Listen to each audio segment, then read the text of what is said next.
power on. The following is a presentation of the Sovryn Technica podcast feed.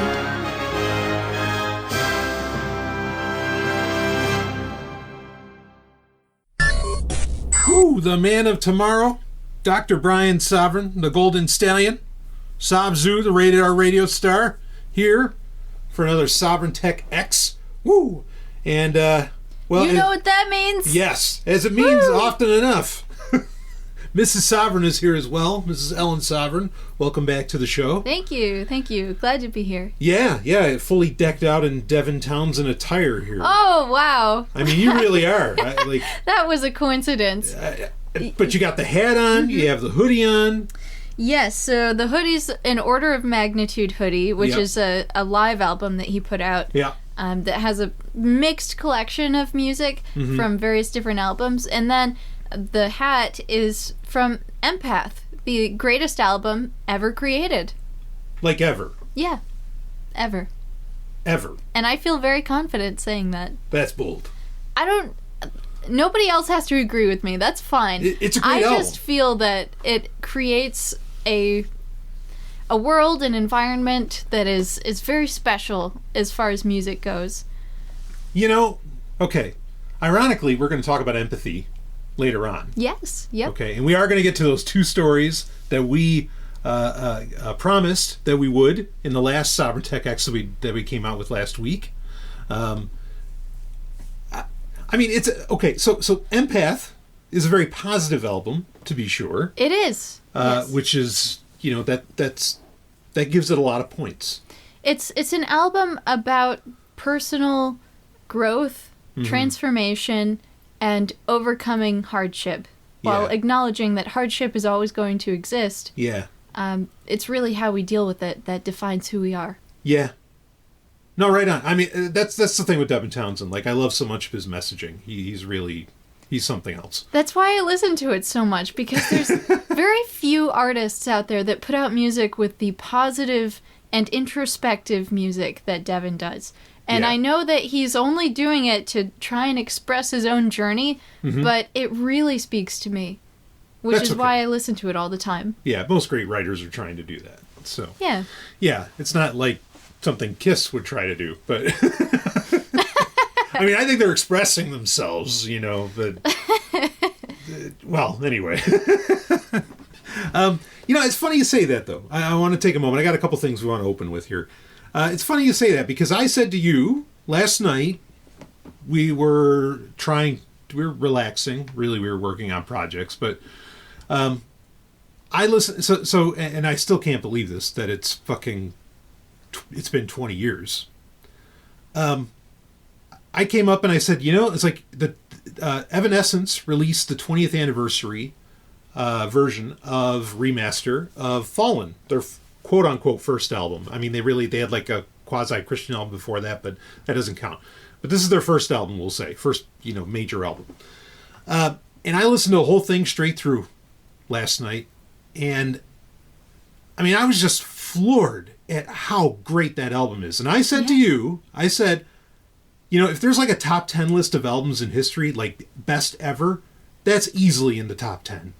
Because song for song, like everything you're getting there, it's genuinely dynamic. However, in some ways, like, and it is about, you know, when you're describing what Devin Townsend's Empath was like, I almost feel like this is kind of the antithesis of it, but the same. Like it's the flip side of the coin, because I don't think there's anything happy really. Yeah, it's kind of a depressing album. Yeah. You know, this is one of the first two albums that I ever purchased as a CD, actually. What was the first? The first was Avril Lavigne's Breakout album. All right. I mean, it might not make the top 10 greatest albums of all time. It's pretty good. Probably not. It's pretty good. It was good. It was good. But Evanescence was the second CD I ever purchased. Yeah. And yeah, I imagine that listening to it now, remastered, with all of those, you know, younger memories, it would be a really great album, you know, just for the nostalgia alone. Yeah. I mean, it definitely encapsulates a time and an attitude. You know, we're talking 2003 or so. Yeah.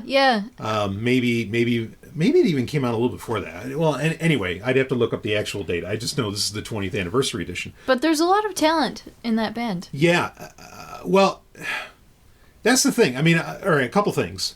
Like, I feel like this album was always amazing. I've said many times, like, around when it came out, or at least when my buddy, my best friend at the time, his name was Spock, or that was his nickname anyway. I swear to you, there were months. It was months that was the only album that played in the CD player. You know, this is, I mean, yeah, okay, maybe there were some MP3 players out there, but still the world ran on CDs at the time.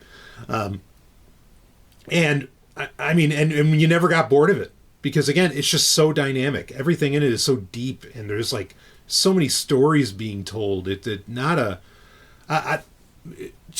unbelievable album. Yes. Bottom line. Yeah, in fact, I heard things in the remaster I've never heard before. Like My Immortal, not that I ever needed to hear that song again in my life, but I never noticed that at the end of the song, and who knows how long it's actually going throughout the song, but at the very least at the end of the song, you hear Morse code, and it's doing SOS, SOS, which is so, I mean, to me, makes that song 10 times sadder. But man, that's just an incredible album. They never did anything like that. I mean, I know they've made other albums. I know all their albums do well. I listen to all their other albums. But none of those other albums compare. Like, they don't even come close. And I don't know if that's because Ben Moody was there and then left, who was kind of a song, or, you know, songwriter, musician, what, I don't know. But man, that was a great fucking album. Agreed, yeah. Excellent album. Yeah, so there we go. We've got 2 albums out there that people can check out. We opened it up with music anyway. Even Not though that I didn't we really planned plan this. It. No, I didn't. I just noticed that you're wearing. What are you wearing underneath that hoodie? Not much. Oh, the way I like it. It doesn't happen to see? Yeah. Holy hell. Okay. All right. Well, turkey's done. So let's move on. Anyway. Got to put a chaser on that. Yeah, all right. So this is sorry, folks. He always gets distracted. I'm trying to pull this one together. Okay. Right. So this is the first time. I'm trying to totally change. This is not the first time you've made this about my breast. No, it's not. God, you were so fucking hot. Okay. All right. Okay. So. Right. This is the first time. I want to kind of commemorate the moment. I mean, it's not the first time I've seen your breasts. But We're going to commemorate the moment anyway. Yeah. That wasn't at an Evanescence show. That was at a Hailstorm show. No. So, okay. So, moving right along. Okay. Yeah, so this is the first time that I am recording this show on a Windows 11 machine. I'm very, very sad to report that my long-running Windows 7 laptop is no longer running Windows 7. Oh, I'm sorry. Yeah. How are you feeling about that? Well, I'm glad you asked, because honestly, it fucking sucks. And I can't, yeah. I mean, we won't spend a ton of time on this, but I really... talk about empathy. This is something I know, like, minus you. Like, I really don't feel like... maybe just people can't understand. I don't feel like I've gotten any, like, I don't feel empathized with about this. Like, I don't think people don't get it, Nobody's standing up for Windows 10 the way that you did. Or Windows 7. Or Windows 7, Yeah. I mean, I used Windows 10 for a while, too, and that was okay, but... But when Windows stopped supporting 7, you were genuinely depressed. Oh. Yeah, I mean, I could keep running this. I could have kept Windows 7 on here. There's safe ways to run it. I think even some people were asking about it in the old Telegram group. Like, I was running Zero Patch. I was running... I had Firefox version 1.15 running for a little while, which is a legacy version that I ran off of portableapps.com. Which is really, if you want to run software off of Windows 7 right now, if you still happen to have it, just use portableapps.com, because they're validating all the installs because they know how many people are still running Windows 7. And so they validate the installs to make sure you're getting a supported version of whatever software you end up getting. And it also auto-updates all of it, which was not a common feature of Windows 7 overall. But I did also use WaterFox that was still using Windows 7. I was using Proton VPN, which still supports, you have to download an older version, but it's not an insecure version, to have a VPN on there running Windows 7. I mean, I could have kept doing it, but there were just a lot of things where it was running into walls, and I basically had to use 2 laptops where, I'd have to carry around 2 laptops because I needed one that could run, Chrome and a bunch of Chrome extensions and everything. And then I need the one that I actually want to get work done. So I was essentially carrying around a Chromebook and my Dell Latitude 7480. And that you can't keep doing that. It's just not tenable. And I wanted to get it down to one machine. And so finally I just bit the fucking bullet and I was like, okay, Windows 11, here, we'll go all the way to Windows 11. The interesting thing is that when I got this laptop, it originally was running Windows 10, and the license, because I thought that this quote-unquote window had closed for the upgrade cycle, but the license for Windows 10 was valid all the way up to Windows 11. So I had a license I could have used for it, but it's official Windows 11. Of course, I'm running a Skylake processor, and that's not officially supported by Windows 11, so I had to run Rufus but all of this worked out really well. I might talk about it on a Q&A or something. Anyway, the bottom line is I felt it necessary that, if I was going to have one machine to carry around, it was going to have to be something more modern. I sure as hell wasn't in a position to buy a MacBook as much as I would have enjoyed that. But this is really sad because running Windows 11 is a piece of fucking shit. It's only gotten worse. There's no reason. This is a quad-core, 16 gig of RAM processor here. This is plenty powerful. There is no reason that just using Windows Explorer, opening up a folder, should take any amount of time whatsoever. It sure as hell never did under Windows 7. And now, I sometimes have to wait 10 to 15 seconds. That's a lot of time for a computer, and when you're doing, file management. That's a crazy amount of time, frankly. It is, yeah. That's a transfer speed. That's not an open speed. So, and part of that, I think, has to do, there's some, you really have to stop OneDrive from automatically starting. And anyway, I did that. It seemed to have sped things up a bit, but this is terrible. The reason I'm so sad about it, the reason I haven't gotten any empathy about it, and maybe people just don't understand, is with Windows 7, in some ways even to Windows 10, Windows functioned in an incredibly similar for almost 30 some odd years. That's a huge chunk of my life. Even though large swaths of that life, I was also using Linux, BSD, and and Mac OS, different versions of Mac OS, even like Mac OS 8 and so on. But this really affected me because for probably over a decade now, well over almost 15 years, I had a workflow, a mind flow of how I got shit done.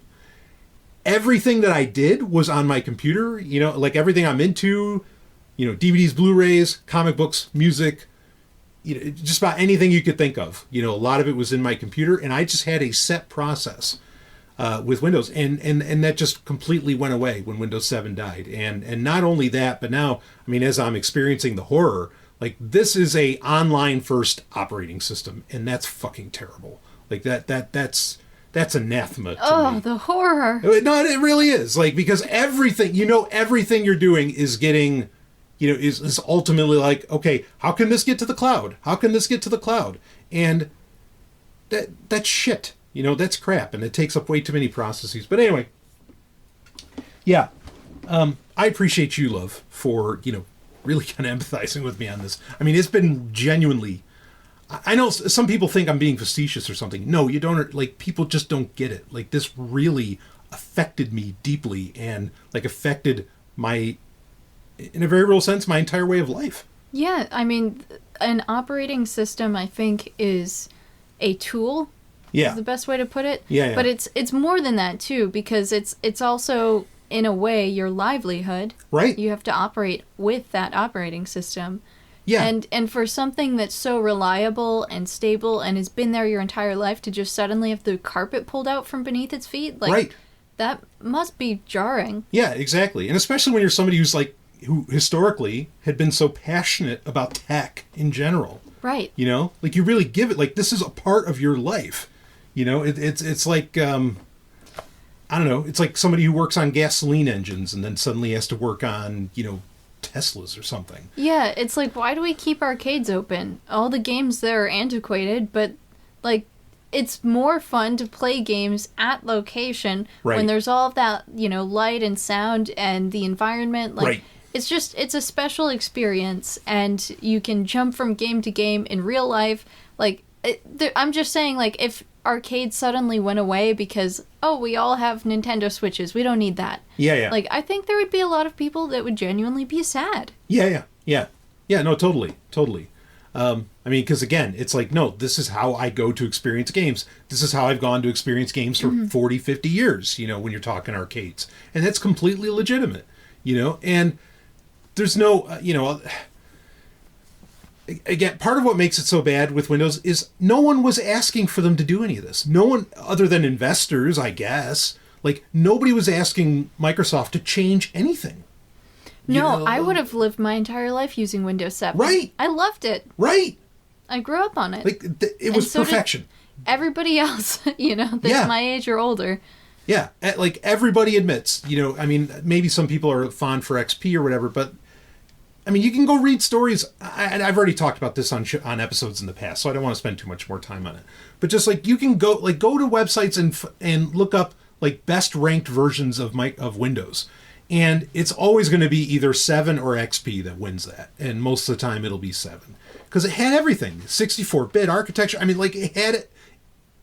There was no part of the future it wasn't ready for. This just sucks. It's turned me into an Apple guy again. You know, because I'm just so pissed about it. Anyway. Yeah, the romance with Windows is gone.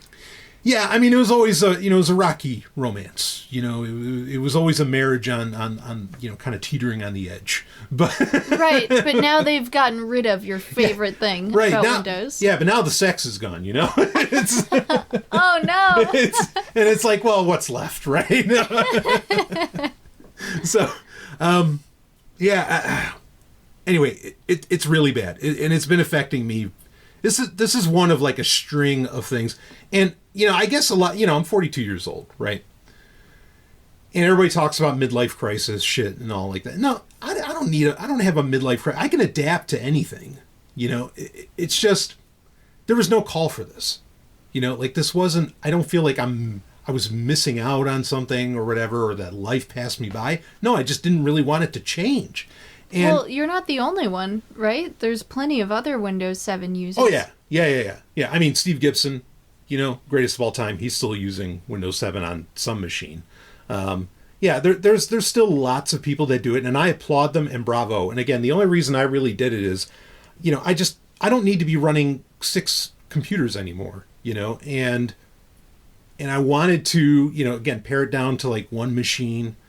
And yeah, so it was time. And now, unfortunately, you know, here we are. And there's lots of little things that require that Linux just isn't going to do for me, that I need on a go-to laptop. So, you know, for me, it's the choice. It's either, you know, modern Windows or MacBook. Eventually, I'll just go MacBook. But for right now, this is where we're at. You hear that, Windows? We're not happy. Yeah, no, we're done. Dissatisfied customers. Completely. And, well, anyway, I there's so much I could talk about modern Microsoft, but that's not what we're here to talk about. We have 2 stories that we are going to get into that we want to talk about. I do want to say quickly, just before we get into those, I just released a Taste of Q&A episode, which was the entire episode that I did on the Israel-Hamas war. That was originally for patrons only, but the patrons were like, holy fuck, you got to get this out there. This needs to be public, blah, blah, blah. And so I said, fine. And I've already gotten great response on that. I'm really honored by that. But folks can go and check that out if they want to. And I'm really proud of you for putting that out. Thank you. That was hard. It was very hard to do. Yeah, I know it took you three tries. Yeah, it was. It was 3 times. Like that took hours and hours to record because I would go like 30 some odd minutes and I would stop and say, no, this sucks. You know, like this isn't what I want to say. This isn't. And I think the third time I got it to a point that's, for me, passable, you know. But it's an hour-long conversation on it all. And anyway, those that have listened to it so far, again, appreciate your feedback on it. Yeah, I think it was really beautiful. Thank you. What you said. You. Yeah. So I hope everybody enjoys it. Thank you. Yeah, so that's probably the last thing in the feed before this episode, as this gets released. So anyway, all of that preamble out of the way. People don't want to hear me crying about Windows 11. Let's talk about what do we got here? We got so animals? last week when we did our Sovereign Tech episode, we had promised multiple stories, only getting to one of them, I think. Yes, we talked about sex for about an hour and a half. Yeah, and rock and roll. Yeah, we did talk a lot about music. That's true. Yeah. So yeah, these are the other 2 articles that we did not get the chance to cover last time because we talked too much. So I think, should we just jump right into them? Yeah, so this one's from Newsweek. And you know, a slightly older story at 2015, but I think it's bringing up a very interesting subject. As we said last time, evergreen articles. Totally evergreen. I mean, I have a folder of bookmarked, stories. That's huge. That goes all the way back to 2012, like when Sovereign Tech started. And some of those stories I'd actually still like to get to. So yeah, totally. Well, this is a great opportunity, I think. Yeah. Sovereign Tech X. Yes, where we can talk about literally anything. Yeah. However it goes. Exactly. So why don't you, Ellen, if you're willing to read this, let's do it. Okay. So, as Brian said, this article is from Newsweek. It's titled, Human Beings Are Not the Master Species, but the Servant Species. Andrew Lindsay, Oxford Animal Theologian. Woo! That is a bold statement. That's already bristling some listeners, I'm sure. But let's keep rocking. All right, let's hear what he has to say. So the interviewer is asking, would you bury a golden retriever? Yes, replied Reverend Lindsay. A cat? The Oxford academic again responds in the affirmative, but this time with a mutinous look. He knows from bitter experience where this conversation is heading. A goldfish? I can see your headline now, he says. The barmy theologian who'll bury your pet fish. Does the idea of conducting some form of service for a goldfish seem absurd to you? It sounds weirder than it would for an elephant or a chimpanzee. And what is the rational basis for that assertion? I suppose it has to do with intelligence and the social circles frequented by the deceased. So, this is Lindsay speaking. Mm-hmm. You have to ask what you are doing at a funeral service. You're thanking God for the life of the animal or human being and commending a life into the hands of God. So the interviewer then asks, a beetle? Lindsay says, allow me to reorient this discussion ever so slightly. Here, let me pause on that. Like, yeah, this is always what happens. Clearly, we're talking, like, this guy is getting at, and this is a short piece, so we're going to read the whole thing. Mm-hmm. But the Lindsay is a theologian, okay? Mm-hmm. And he's getting at the point that, no, you know, like, animals deserve burial rights or whatever. You know, that's sort of the example that's getting laid out here.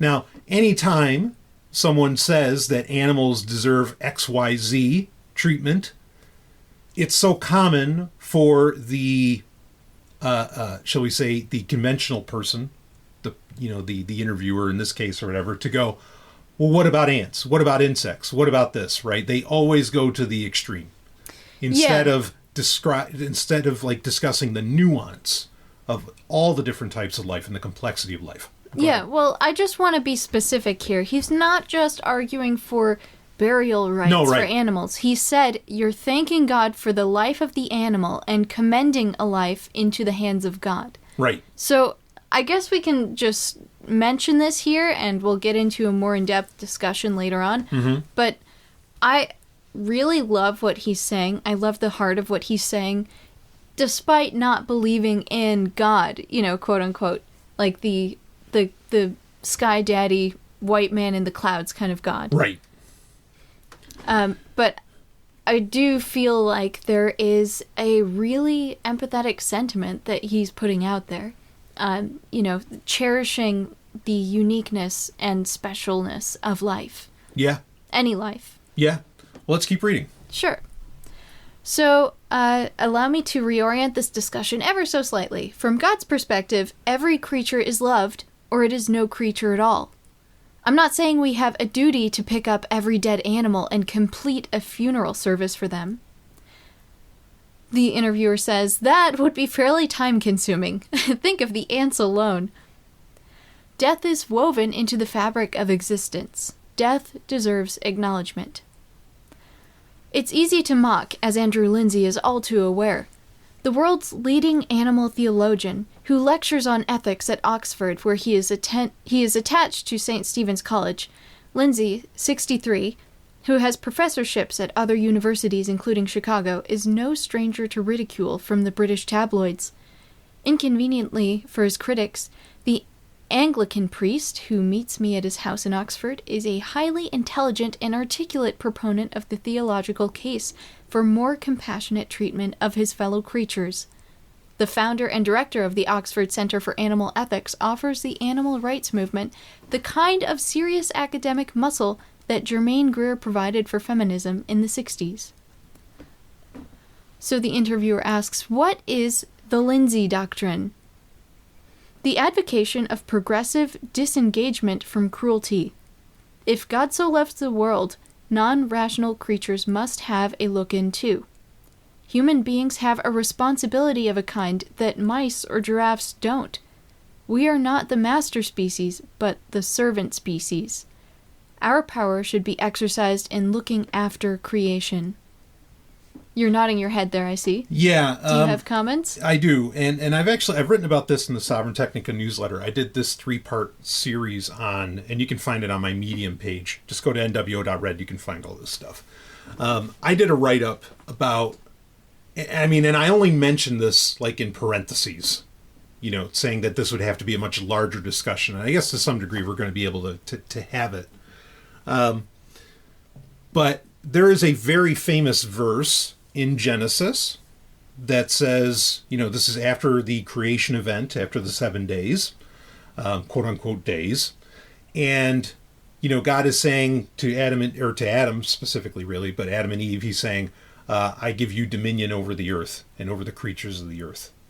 Now, there's a very popular denomination, or really ideology or theology within Christianity. It's particularly popular in the United States for reasons, America, that's called dominion theology. And the basic premise of that is we're human beings, we can do whatever the fuck we want. That's really what it chalks up to, is that we're in command of nature. We don't have, and dominion theology creeps its head up a lot when you have Christians who are against, say, the environmentalist movement, where, they basically, like dominion theology, kind of rears its head with the person who's, driving, I don't know. I drive a truck. I shouldn't say that, but somebody who just doesn't give a shit about, ecology at all. And it's like, no, God gave it to us. We use it how we want, and whatever. And I shouldn't do that in a Southern voice either, because that, honestly, like that's a very tired trope. Southern people are not inherently anything. So yeah, but I hear what you're saying, that there are some people out there who think that the Earth is ours because we're the superior species, right, and we should just do whatever we want with it. Right. When what Lindsay is describing is more along the lines of, like, we were given this treasure, this mm-hmm. planet that provides to us. Mm-hmm. We should take care of it like a garden. We should tend it, Yeah, and that's the point that I made in my series on naturism, was that when it says he gave, that God gave man dominion over the earth, it's exactly how Lindsay, I like the way he puts it. We're not the master species, we're the servant species. Yeah, we're the caretakers. Exactly. It was not as I can do whatever I want. That's why the word dominion fucking sucks. It was, no, you're here to take care of all this. And that really, you can't, when you accept that Torah specifically, which Genesis is a part of, is really pointing at humans being a co-creative species with the infinite, or whatever term you want to use, Ein Sof, go down the list. You can't not come to the conclusion that when it says, I give you dominion over the earth, that it's describing, oh no, I am co-creative, and being a co-creator gets into biodiversity, life flourishing, and life doesn't flourish very much with oil spills and concrete and cutting down forests. You got it. Bingo. Yeah. So you can keep going, but I his interpretation is very Jewish and spot on. Yeah. And I just want to voice that I also agree with his perspective that, even though these animals, they might not be as intelligent as we are, or have the ability for self-reflection that we do. Right. Or, they're not speakers of their thoughts. They can't communicate them to us. But they still matter because they're a part of the ecosystem. They're a part of life. Yes. And that is important to protect. Yes, absolutely. And we could certainly talk about why, but go ahead and keep rocking. Okay. So Lindsay continues. Lindsay proposes the establishment of a body called AAA, Animal Abusers Anonymous. We're all guilty either through products we use, food we eat, or taxes we pay, which I kind of wonder about that. Are we guilty for paying taxes if we're kind of forced into it by the threat of a gun? That's always a tough argument, but go ahead. So I think self-righteous zeal is entirely inappropriate. When there were protests against the animal laboratory in Oxford, I didn't participate because there was violence and illegality. So he's complaining about eco-terrorists. Yeah, sounds like. He's basically saying that nobody can have that holier-than-thou attitude when it comes to protecting animals, because we're all partially responsible for the cruelty that occurs against animals. Sure. In whatever lifestyle choices we decide to choose. So, those who live in glass houses should not cast stones. Okay. A tireless scourge of the notion of animals as meat machines, he says he takes encouragement from the broadening disquiet aroused by abattoirs. I think that's what that word is. Abattoirs, intensive farmers, and killing for sport. My research for this meeting involved consulting literature such as Communicating with Animals by Arthur Myers. It includes poems written by pets and transmitted telepathically. Oh boy, okay. One verse, composed by Belle, a Labrador from Vancouver, includes the line, "The wind is so strong that I can't hold on, Brenda." Wow. Yeah, that's fascinating. Lindsay, who in 2001 was awarded a Doctorate of Divinity by the then Archbishop of Canterbury, George Carey, does not belong in such unorthodox company. That said, our conversation was not without its surreal moments. At one point, I did ask, can a prawn sin? Okay, so basically, it's saying that Lindsay isn't into animal telepathy. That's not what he's arguing for. But what he's espousing is so on the fringes, it falls into that category. Which is amazing that that's the fringe, but yes. Right. I mean, animal telepathy is probably, I would say, more strange and far-fetched idea than this, Lindsay doctrine. Yeah. But the author is just saying that, there's not many people interested in this line of thinking. Right. Okay, so can a prawn sin? Absolutely not. But beings with the capacity to suffer have the capacity to be wronged. They also possess some degree of cognitive ability and some sense of self-awareness. Unlike Tottenham fans, Experience suggests I should not comment on that, says Lindsay. I'm not sure. What's Tottenham? I think it's some sport. I'm not quite sure. Yeah, I don't know what Tottenham is either. Yeah, so, if you know, email us. Yeah, right. Yeah, q22@nwo.red. So I want to pause on that for a second. Okay, there's two problems here. Now, this comes from him being a Christian. I'm not saying that's inherently a problem. Maybe it is, but there's two there's two issues here. One is, so even the question, can a prawn sin? Sin is a dicey subject. Okay, now and part of the reason I say that is Lindsay responds with absolutely not. And the reason that he's saying that, I mean, granted, I'm kind of guessing, but, I have a doctorate of divinity too. I know the deal, okay? The reason he's saying that is because of original sin. Meaning that, no, a prawn didn't commit original sin. A prawn wasn't given commands in the garden, as far as we know, from a sky daddy that said, do this, this, this, or this will happen, And so that's why he's saying that it can't sin.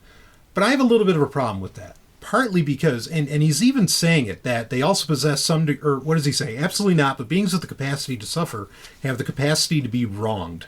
They also possess some degree of cognitive ability and some sense of self-awareness. Okay, so the issue with that would come into, and I'm sure Lindsay would agree that this all operates on different degrees. Like there's different degrees of, shall we say, sapience, as I call it.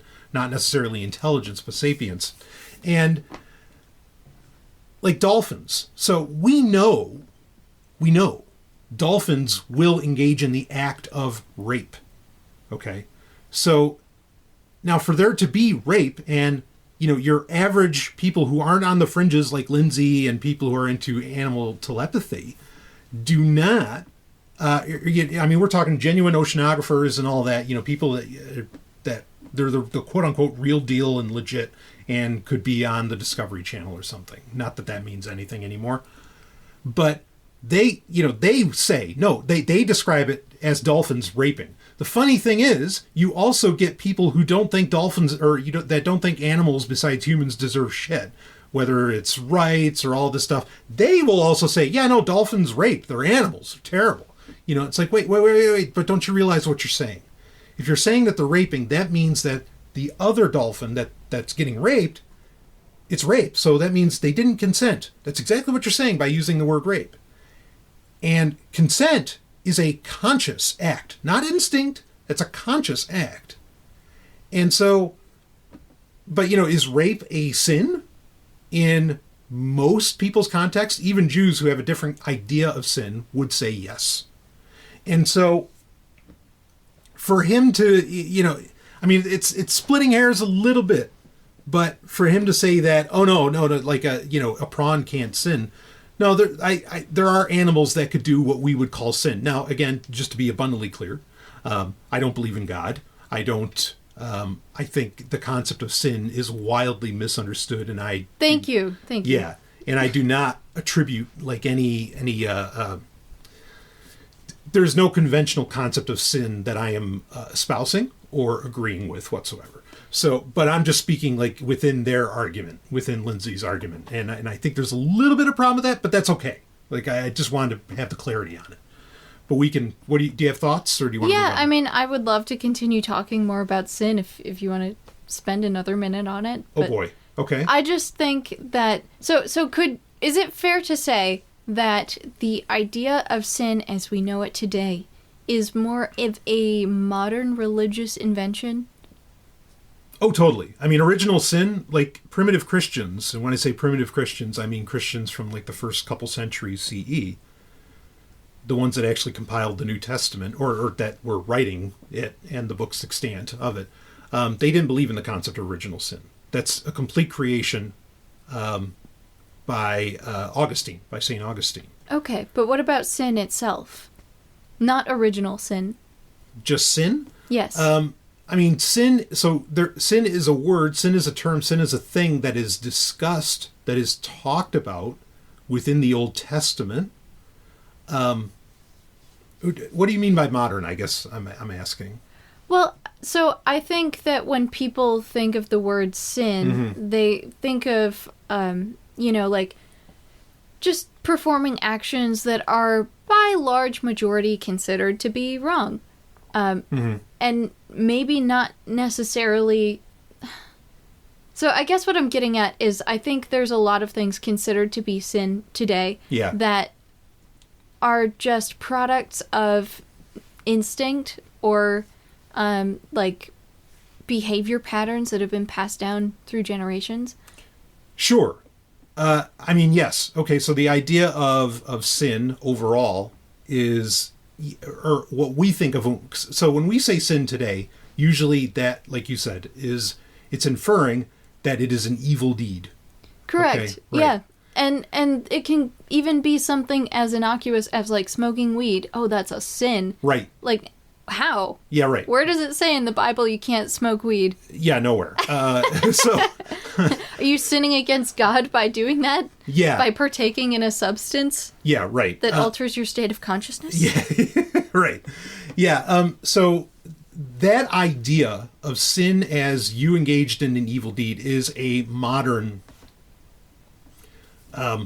modern's a bad term. It is only a concept that's been around within the context of the texts we think of as the Bible. That's only been around for maybe 2,500 years. Which in the history of humanity is somewhat modern. Yeah, that would ultimately still be modern, sure. Yeah. So it's a fairly new idea. Really all sin, when the New Testament, a bit of a different story. But that requires a lot of extrapolation. But in the Old Testament, whenever they're talking about sin, really what there's specific actions that translators will call sin, but the actual interpretation, the spirit, shall we say, of sin in the Old Testament, in Torah and the Tanakh, is just saying something that goes against the life-bearing frequency of the universe that we live in. Okay, that's really what sin is. Because what's righteousness? Righteousness is following mitzvot. What is the mitzvot, which are the laws, Levitical law, kashrut law, all these things. What are these laws for? These laws are literally for what's called tikkun olam, which is repairing the universe, okay, and getting it into a perfect state where the lion will lay with the lamb and all this. Okay, so if that's what we know for sure is the righteous life, righteous being the antithesis of sin, what then is sin? Sin is not, like you said, smoking weed or doing these other things. Sin isn't even breaking the law. That's a little more of a complex subject. Sin is just an action that is working against the process of perfecting the universe. And that's really all that means. And two things come out of that. Okay? One is, none of that says there's a right and a wrong, or a good and an evil, because there is no right and wrong. There is no good and evil. Right. Okay? All of the modern concept of sin is solely around really the concept of civilization. But there's an inherent problem in that. And that is civilization is so small. It's such a small scale.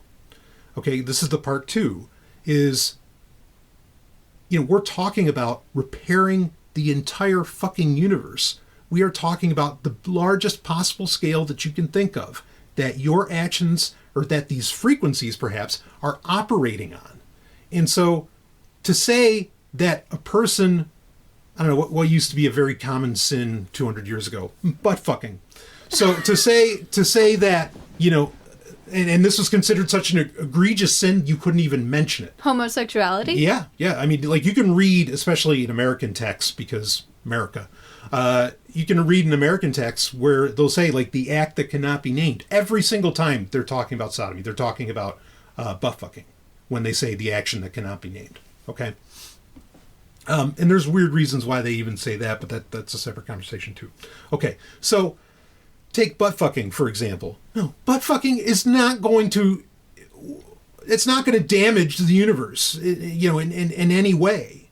right? Like, I mean, that's just, but that's the way you have to think about these things. It's even on that larger scale. Even the idea of premarital sex, I feel like, has been vilified to such an extent that is not allowed at all. Oh, it's nonsense.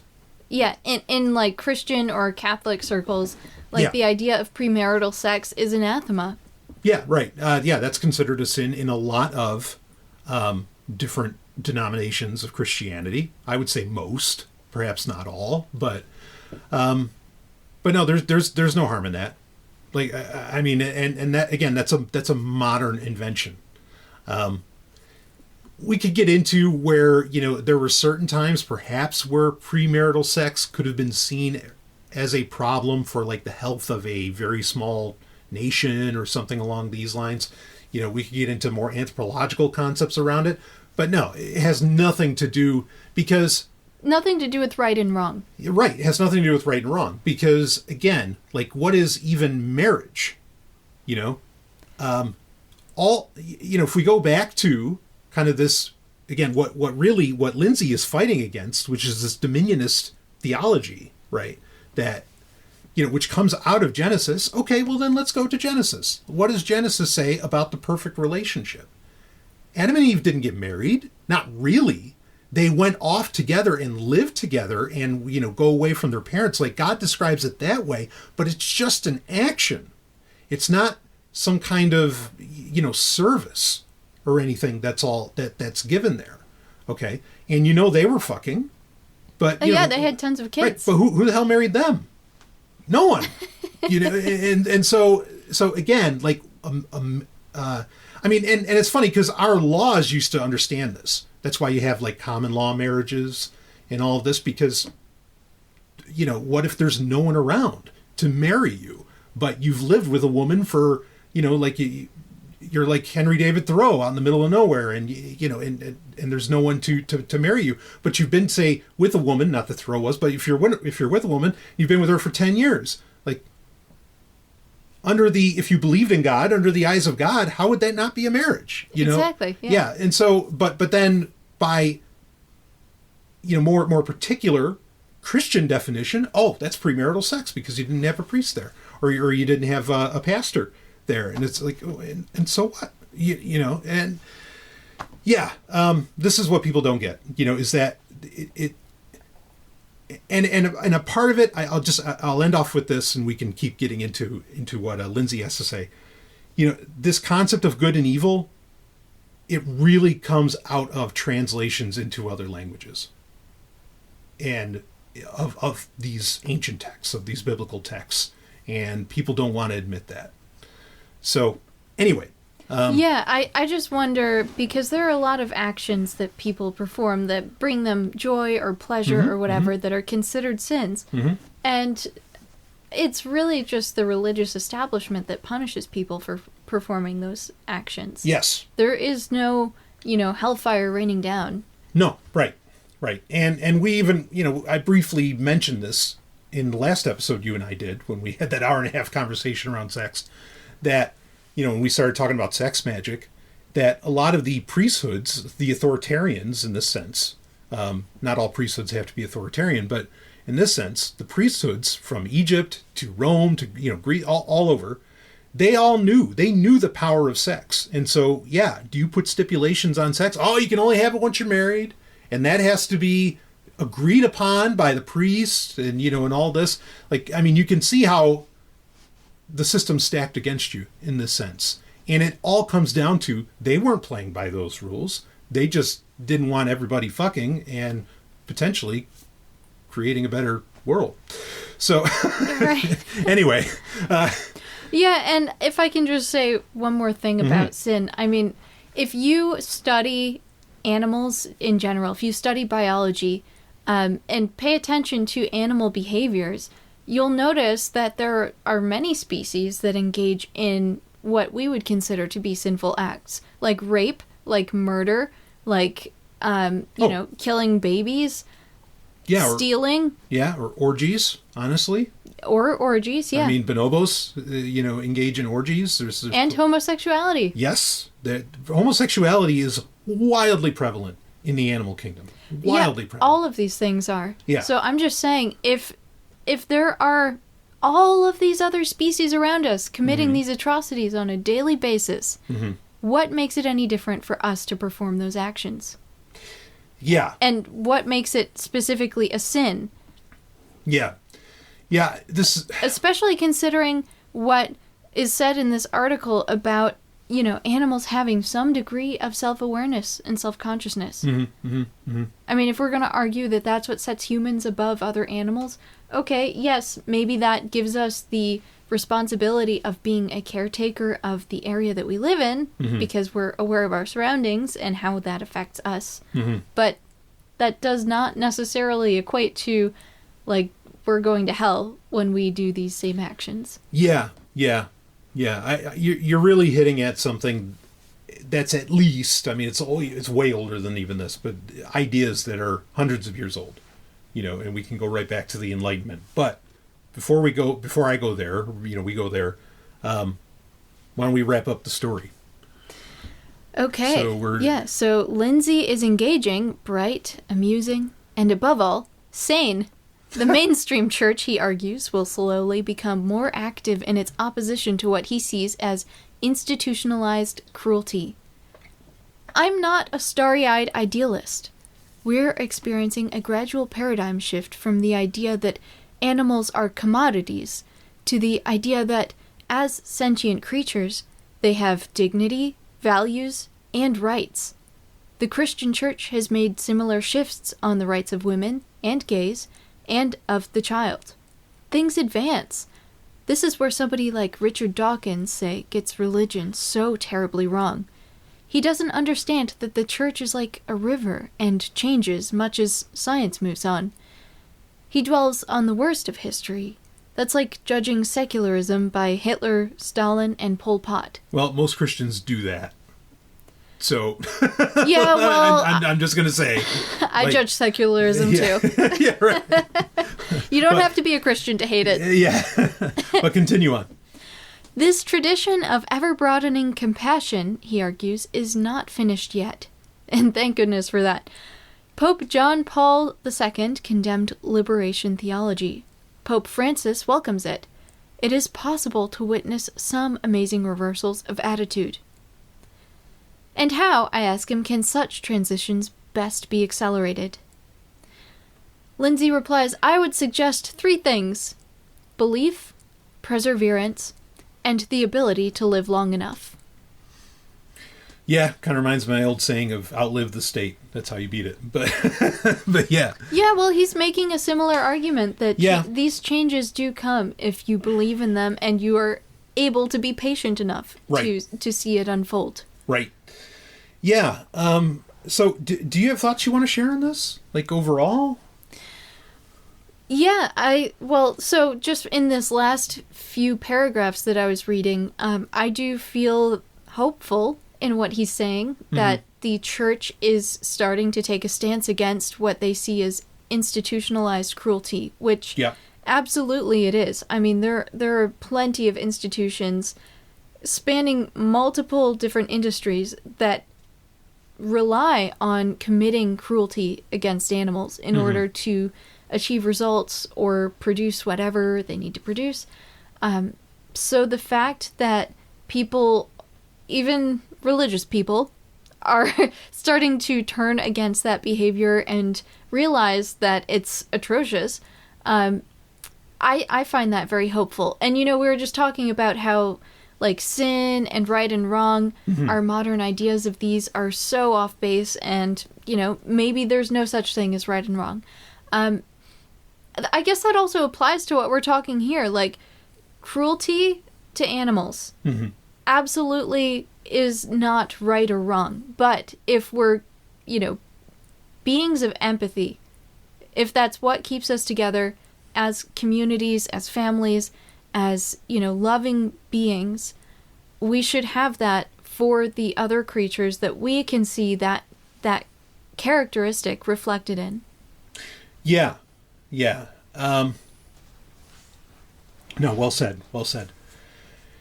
Yeah, I mean, he's getting into, he's setting a lot, and I get it. This is a very short piece. It's in Newsweek. This also is not a place to get into much nuance, quite frankly. No, they just provide the interview. Yeah, right. And you have to interpret yourself. Yeah, and I'm tempted to read more of his work. I mean, because he's falling into some other traps. He is, I mean, again, he's an Anglican priest. Okay, so he's quasi-Catholic. I mean, the idea that, that religion evolves, or particularly say that Christianity, that the church is like a river and changes, that's only true in things like Anglicanism. It's hard to say for some reason. Yeah, Anglicism, whatever.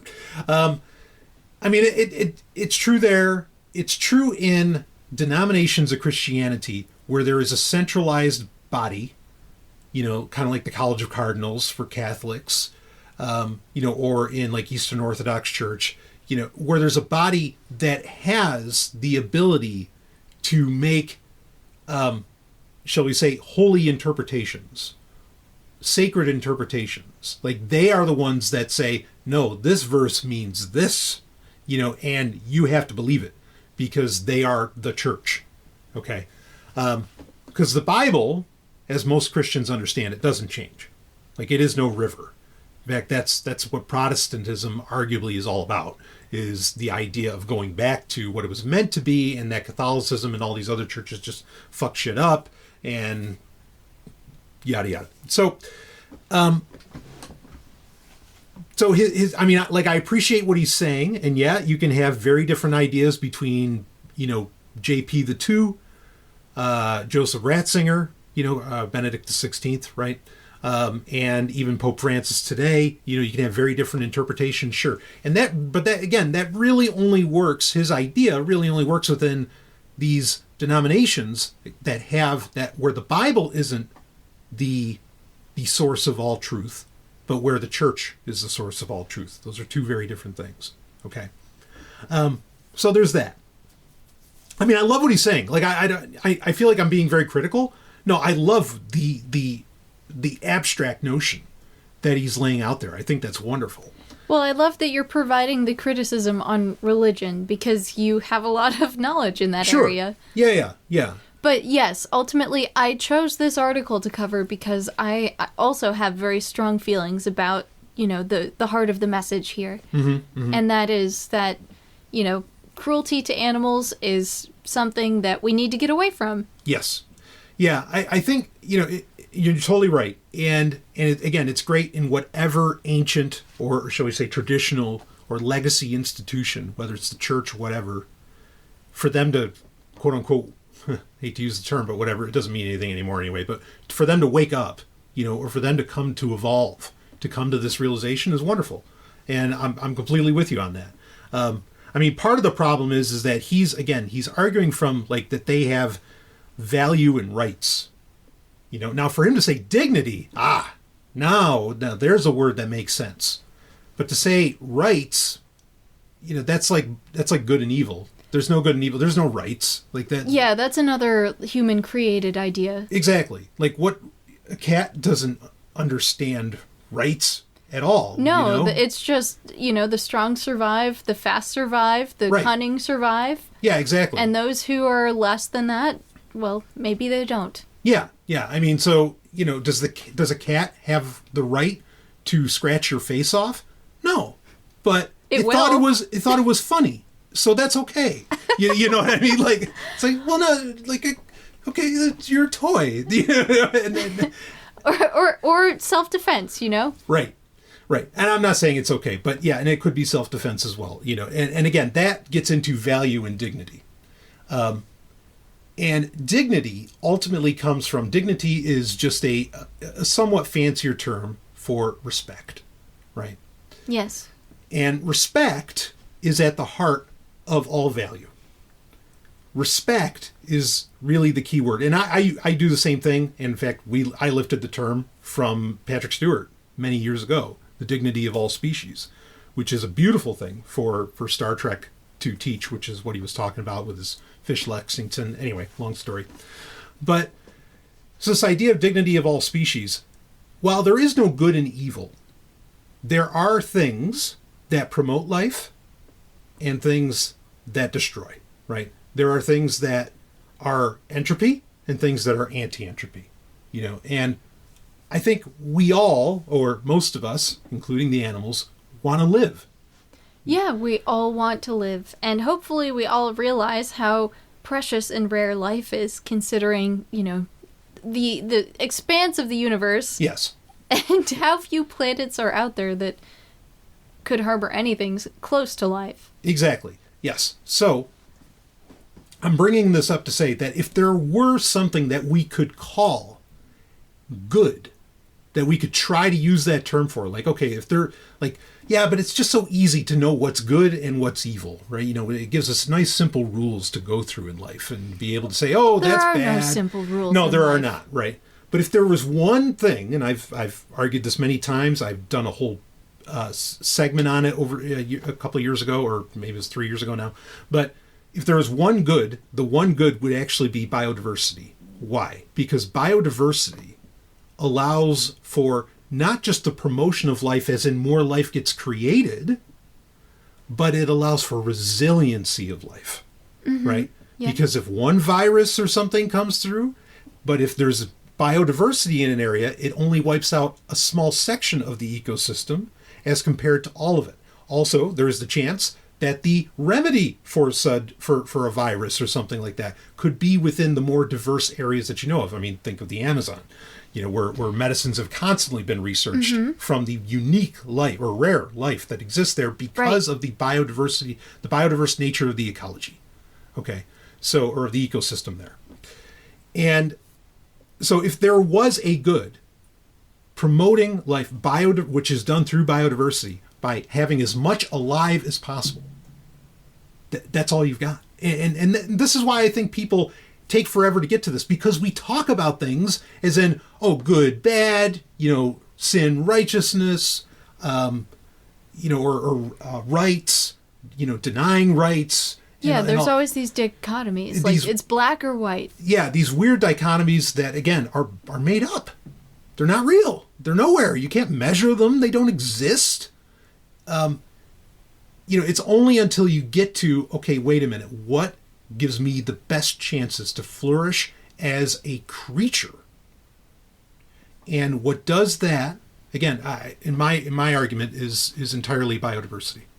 Allowing to live as much as can live. So is it in my best interest to let as many deer, as many cattle, cows, whatever, oxen, to live? Actually, yeah, it is. And, we could get into arguments over, yeah, but what about like species, kind of overrunning or things like this? I mean, a lot of that stuff generally happens because of something that we as humans have done. Yep. We've brought invasive species to varying places, we've fucked that up. That is not an argument from nature that you're making when you say that, when you talk about overpopulation. Nature really does take care of itself in the end. Yeah, I mean, ultimately humans have messed up the ecosystem so badly. I mean, we've wiped out countless species since inventing civilization. Yeah. And not to mention the invasive species that you mentioned, Yeah. Like, there are balances in populations that should exist that just don't. I mean, the best example of this that I can think of recently was when wild population of wolves were reintroduced into, which state park was it? Do you remember? Oh, I was going to say Yellowstone. Yellowstone, yes. Okay, yeah. So the wolves had lived there previously, naturally existed there previously. Humans wiped them out of the area. Then, 100, 200 years later, whatever, we introduced wolves again. And it actually started changing the ecosystem entirely. Like, the direction of rivers were reshaped because there were so many animals that were eating the vegetation in the area that the river took on a certain shape. But once they were, kind of culled by the wolves, the vegetation was allowed to thrive again, and the shape of the rivers was restructured. So I think that's just one small example, but there are hundreds and hundreds of others where humans have just altered the ecosystem in such an irreversible way. So I think you're right that, like, if there were an opportunity for us, for example, to like free all of the cows from farms. First of all, these are cows that humans have selectively bred over hundreds of years. So they're not even the same cows that originally lived in this area. Secondly, like, there were more megafauna in the past. Right. And we also killed all of those. So now we have just, like, very few megafauna species. Right. And also the amount of biodiversity in general in the plant population has completely changed because we do monocrop farming a lot. So there's just all of these things that are off-kilter as far as the ecosystem goes. So if we were to achieve a position as a society where we all collectively agreed, like, yes, we don't want to commit cruelty against animals anymore and just let them do their thing, the world is not the same world that they were meant to live in. Yeah. Yeah. And not that there's, like, an intention for the planet necessarily, but it's not what these species have evolved for over millions of years. Yeah, no, I agree with that completely. Another point I want to bring up is, Lindsay's point. I really liked what he said, at closer to the beginning. We're not the master species, we're the servant species. Right. I really dig that. Another big problem. I mean, I'm not a philologist, but language is such a big deal to me because we don't realize how much language maps our thoughts. Like it creates the map of our thoughts. It does. And, I mean, I could get into, I'm not going to, I could get into a big conversation around, getting past language and where actions need to take supremacy, but that's a separate conversation that has to do with spirituality that can be had another time. But something I learned a little while back was, because I've always been curious of this, I've always argued for, well, one of the big problems we have is that we label all of humanity as Homo sapiens sapiens. And we have no differentiation. We have no, there's no further breaking down of the genus. There's no, when we're all very different. I mean, arguably, we're all individuals, and every animal is an individual, and really there is no such thing as species. But to stick with some modern parlance here, okay? I was wondering, I was like, yeah, but what did they call us before they came up with Homo sapiens and Homo sapiens sapiens and all this? And the original term wasn't homo, it was animal. And that's literally what they called it, animal. Now, part of the reason they used the term animal, like it would be, say, animal sapiens, that's not what they went with. There's a few different terms that were being proposed more at the time or that were used beforehand. This is, Enlightenment and pre-Enlightenment. What do you got? Yeah, I just wanted to interject and say that I think it's a fallacy to think that there was kind of a unified thing that people were called before, Homo sapiens. The scientific community was very disparate and spread out and not necessarily unified the same way it is today, where, like, you have curriculum that all have to meet certain standards and there's ISO and blah, blah, blah. Yeah. No, before, 100 years ago or so, I think scientific communities could, in many ways, be isolated from one another. So. Yeah, totally. And I mean, we're definitely talking pre-scientific revolution, but these terms are starting to come up. And, some of the original recommendations, again, was to use, instead of homo, it was actually just animal. And boy, do I wish they stuck with that. Because then that would have, part of the reason they did that was to say, we're kind of the top of the chain, and so we are the animal. But then if it's the animal kingdom, at least we'd still be, in name, animals. And that's the problem. We forget that we're animals a lot of the time. It's not just, you're right. And it's more than even that. It's, we're told we're not. We're told we're something special. Yeah, we're separate. We're set apart. Right, we're set apart. And, I know people would say, well, that's a small thing. What, you think you change the world just by humans being called animals in their scientific nomenclature? Yeah, it would. Actually, yeah, I think it would change things a lot. Like, oh yeah, I am an animal. Right. Maybe I should have more compassion for the other animals. Exactly. I mean, even in school, when you're teaching this shit, not that schools are a great way to teach, they're terrible, they're prisons, but even in public school where you're teaching this shit, for a kid to read, I am, say they went stuck with sapiens, I am animal sapiens. Like, a kid's going to put that together way better than an adult will, but man, it's just one of those things where, again, that's kind of the other point. And this is where I feel like at the end of the day, I mean, again, I see his point about it being servant species, but you have to create that connection that we humans are just like the animals. Or at least we are a part of them. Yeah, we're a part of them. They're a part of. We're similar. Yeah. That we are life forms. Right. We're mammals. We're creatures that evolved on this planet along with everything else. Right. We didn't just get put here like in the Adam and Eve story. Right. We also have instincts. We also have feelings. Yes. We also have the ability to be wronged. Yes. Just like all of these other creatures. Yeah. Yeah. I mean, I love, in general semantics, I love Alfred Korzybski's point that really the only difference between humans and the rest of the animal kingdom, and this might not even be true for the rest of the animal kingdom, and even he would say that, what makes us different is that he's what he calls time binders. As in, we pass on knowledge from one generation to the next. That's the only thing. It's not that animals are stupid. It's not that they can't, that they're not conscious or sapient or whatever. It's that we figured out a way to pass it on. And that's the real differentiator. That even that sidesteps the instinct versus conscious choice argument that often comes up, which even I play into sometimes. But I think that's a great way to look at it. But okay, so because we can pass down knowledge, we deserve special rights? Why? That doesn't make any sense. Or because we can pass down knowledge, it's okay for us to treat other creatures like shit? What? That it doesn't make any sense. But again, most people don't consider. Well, most people life consider it. They consider it an act of survival.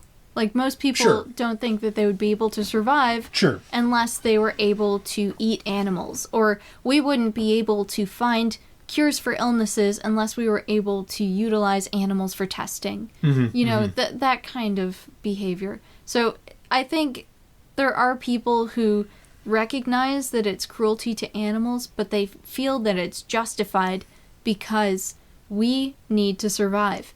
And who cares if, a few of the population of monkeys or cows or whatever gets killed, because there's still more out there, but we need to put ourselves first.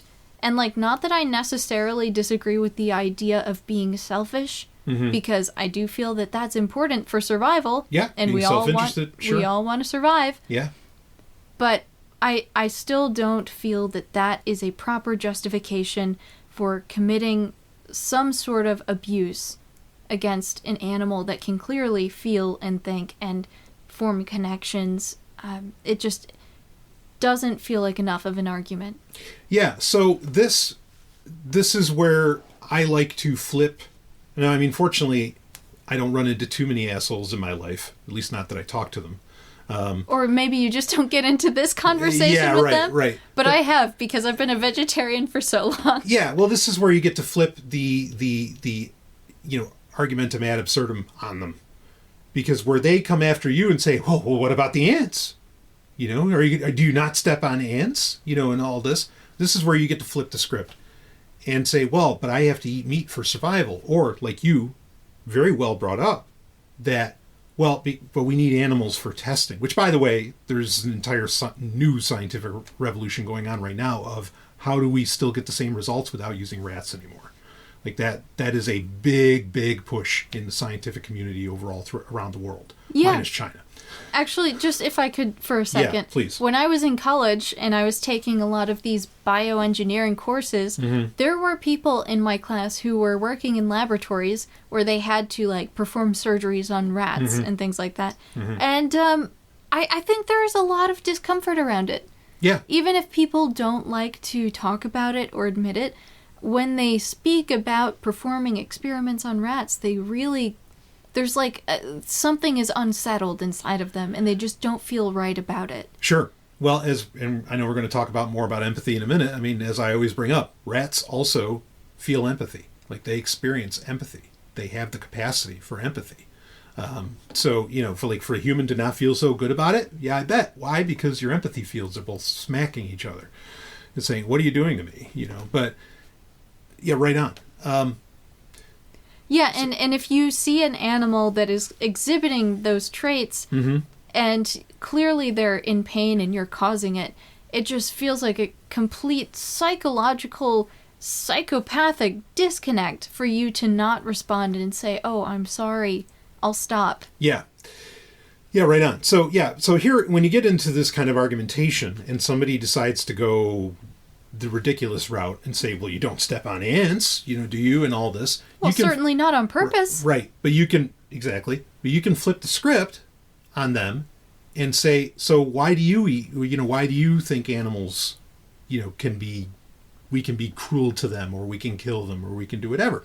And I think what you brought up would be where they go. Well, I need to eat meat to survive. It's the most nutritionally dense. It's this and that. They talk about that. Then they talk about, well, we need it to test for medicines that help keep other human beings alive and all of this.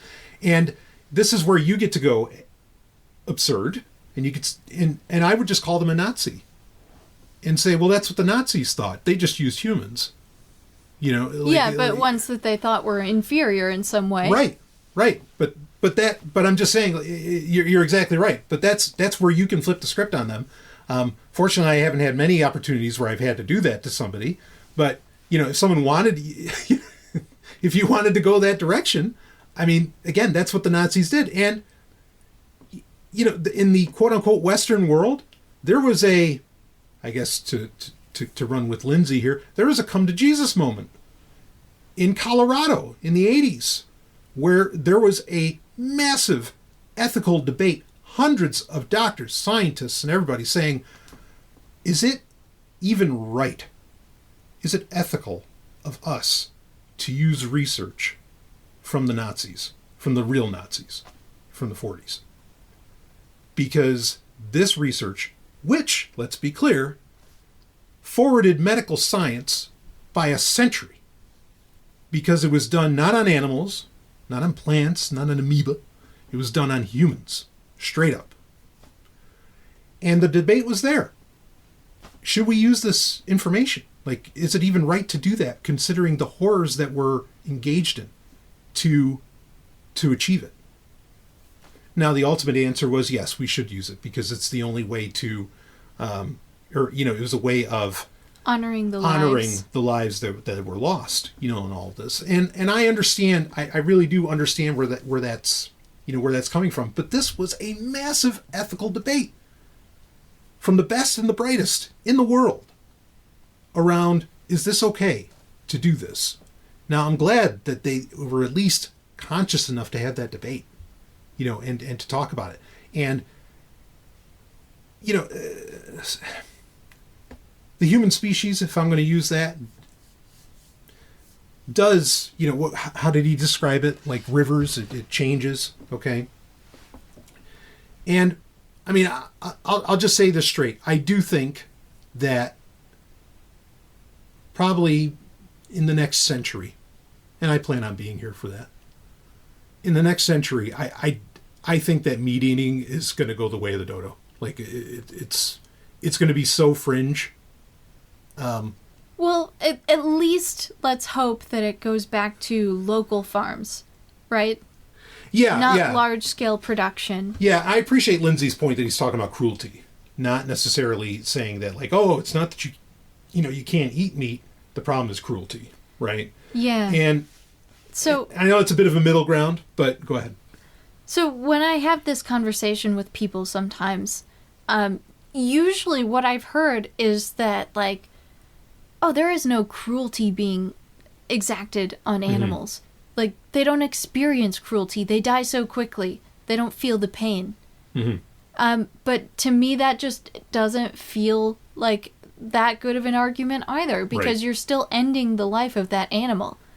Yeah. And I mean, feelings are a whole problem in and of themselves. What are these things? what is a feeling? Is a pain receptor, what you think is a pain receptor, activated? You know, like, is that what pain is? Okay, so the brain doesn't have time to recognize that its head has been disconnected. Right. Like, the pain receptors don't have time to transmit that electrical signal. Right. But still, your intention was to end the life of a creature. Yeah. And that is, you know, purposefully taking away that animal's opportunities to feel love, to feel compassion, to, you know, enjoy the sunshine and the fresh air, which are things that we all want. Yeah, right on. I want to be clear. I was saying, you know, just flip the script on people. I was not actually saying that meat eaters are Nazis. If you thought that, you might want to do some soul searching, because it sounds like I struck something on you, but that's not what I was saying. I'm not suggesting that. I have beautiful friends, beautiful people in my life, heroes, all meat eaters. So, you know, like, please don't misconstrue my words. But if you did, I usually find that when something hits you like that, something in your head. But yeah. So I guess just riffing off of what you said, and going back to what we were talking about in regards to right and wrong in the past, again, there is no right and wrong here. Right. If, as you say, there is anything similar to right, and that being biodiversity, conversely, you could make the argument that the only wrong is killing or death. And that is exactly what I've argued for over a decade. Yes. Yeah. And I'm not necessarily going to even take the stance and say, like, absolutely 100% killing is wrong. Right. But I am not going to ever try to justify it. And I am afraid for the person who does. Yes. Yeah, it's yeah. Well, anyway, we don't have to get right on. I think you said it, and you said it best. There's no need to expand. Yeah, so, I mean, this is interesting for this to actually be a part of the conversation in Christianity. I am admittedly, even though this is, you know, 2015 at least, I'm impressed that this level of thought to, you know, life around, or to the earth is, you know, these conversations are happening. It's amazing. Yeah. I'm also very happy that there is this sort of life-promoting ideology starting to come out of religion.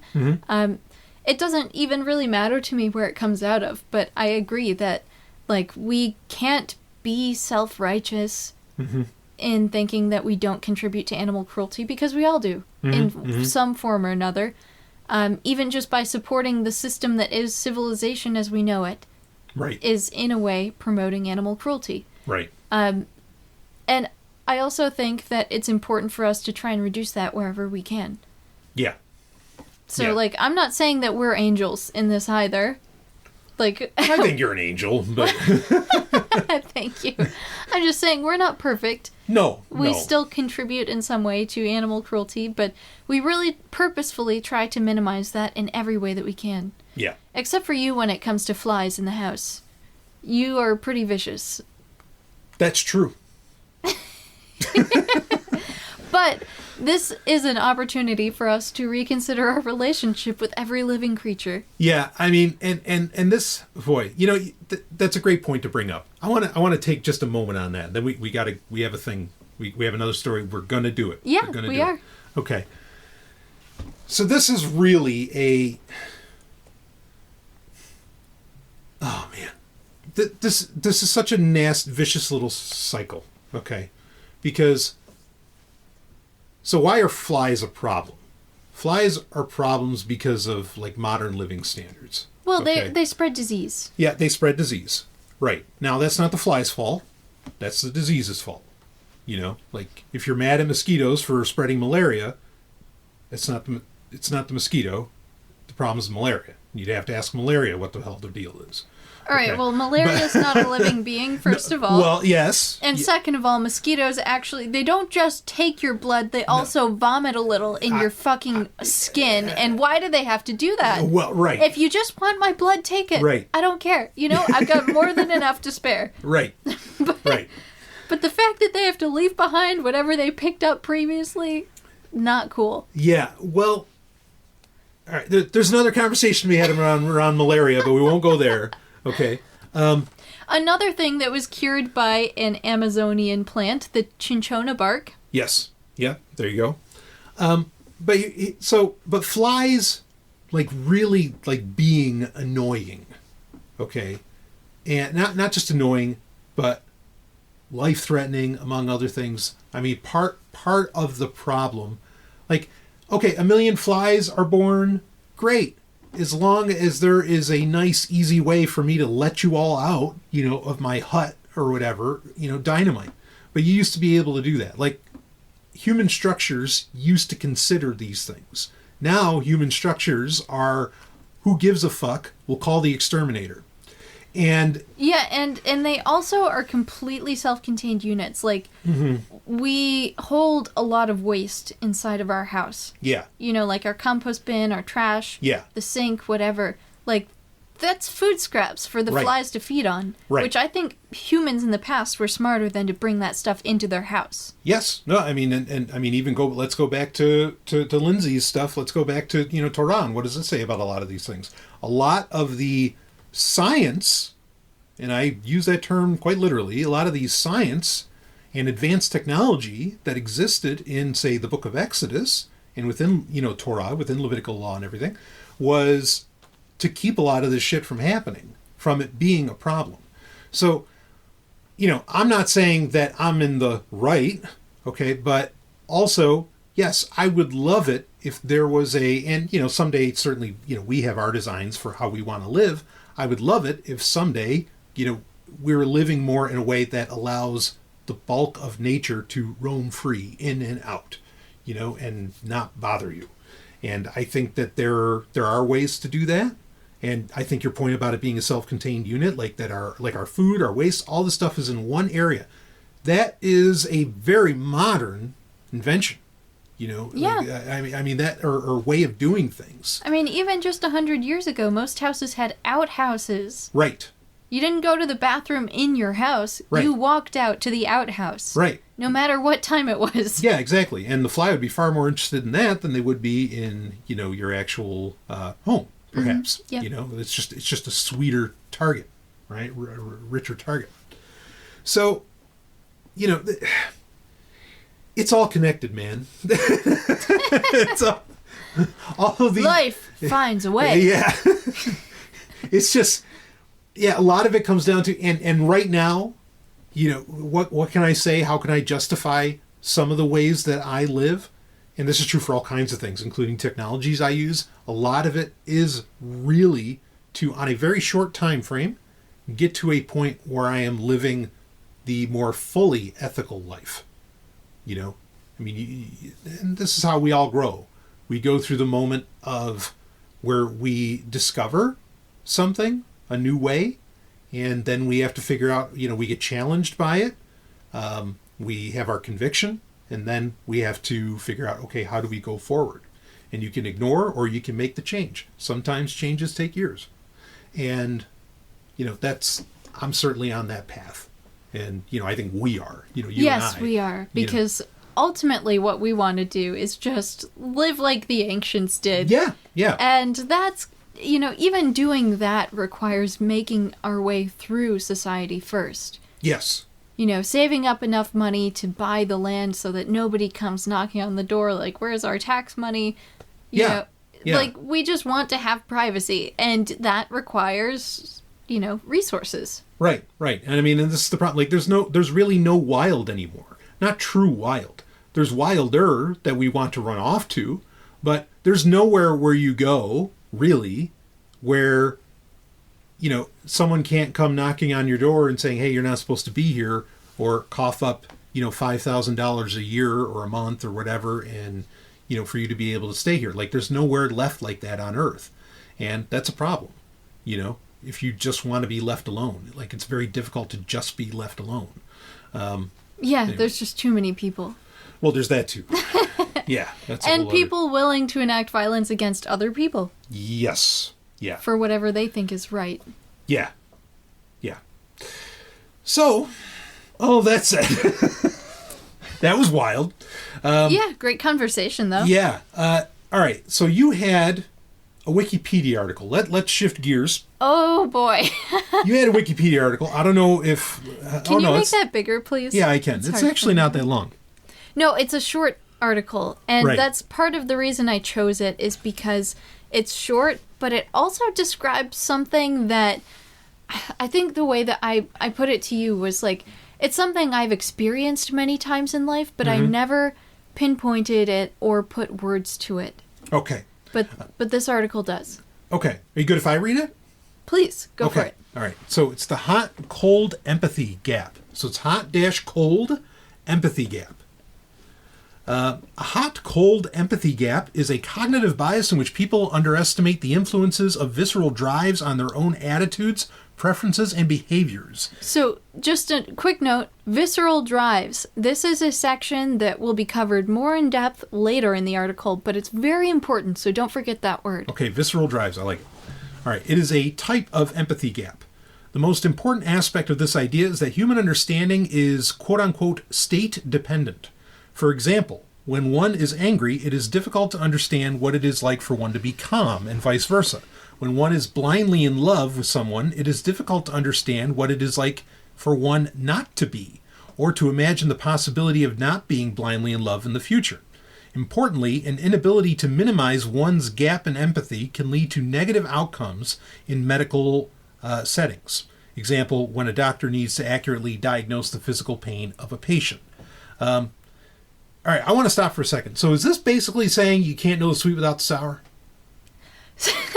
is that the argument? So I think what it's saying more is that when you are angry, for example, you are not in the same state of mind. You can't make decisions in the same way as in a happy state of mind, for example.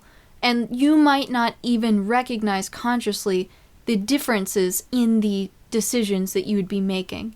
Like, the nature of the decision making is completely different because your state of mind is different. That's what it means by state dependent. Oh, I see. So it's basically saying your baseline has completely changed. Right. Yeah. Okay. So you could be more or less ethical in your decision making depending on what mood you're in. Right.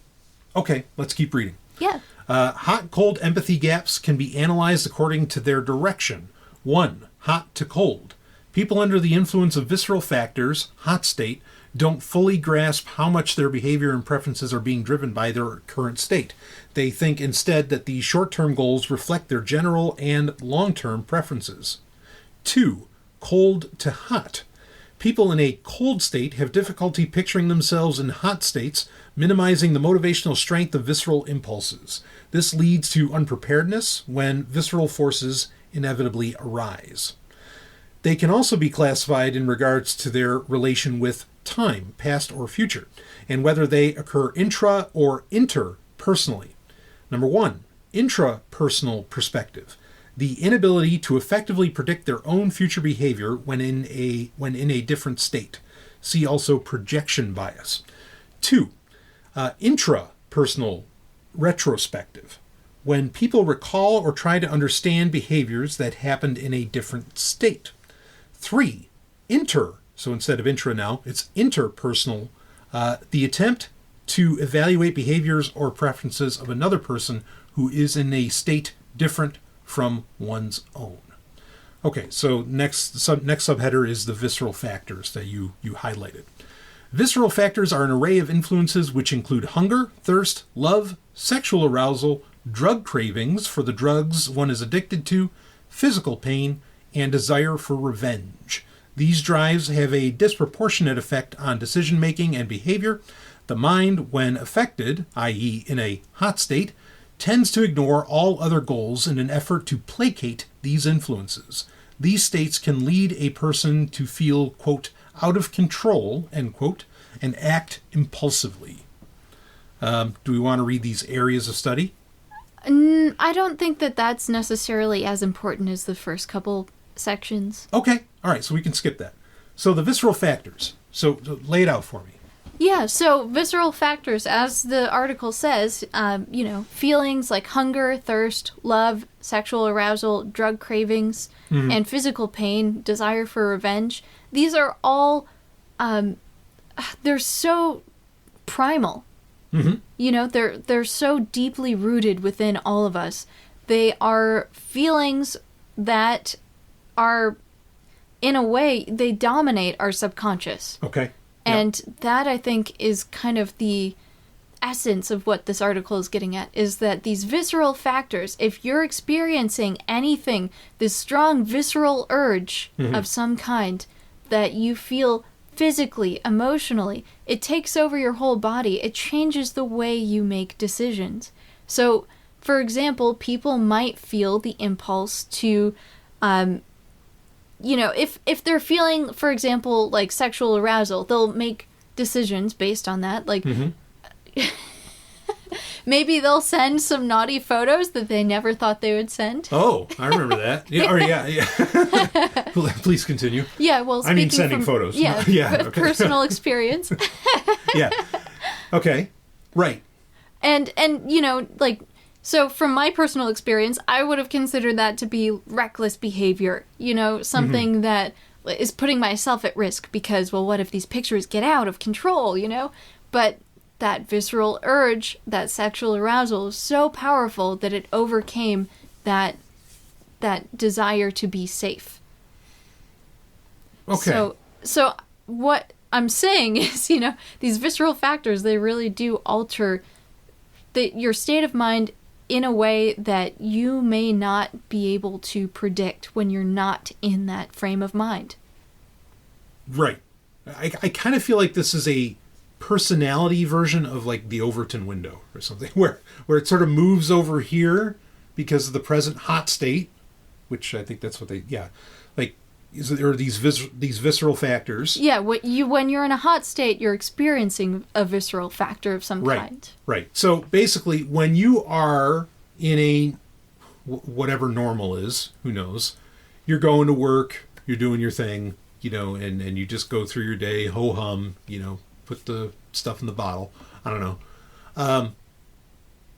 That when you're like that, the concept, say, of sending nudes or something it's not even on the scale. It's not in range. You wouldn't see that. However, when you're going through your workday, say, and I don't mean you, I mean everybody, when you're going through and you're sexually aroused, then suddenly that enters, like, the idea of, say, sending nudes or something comes in range.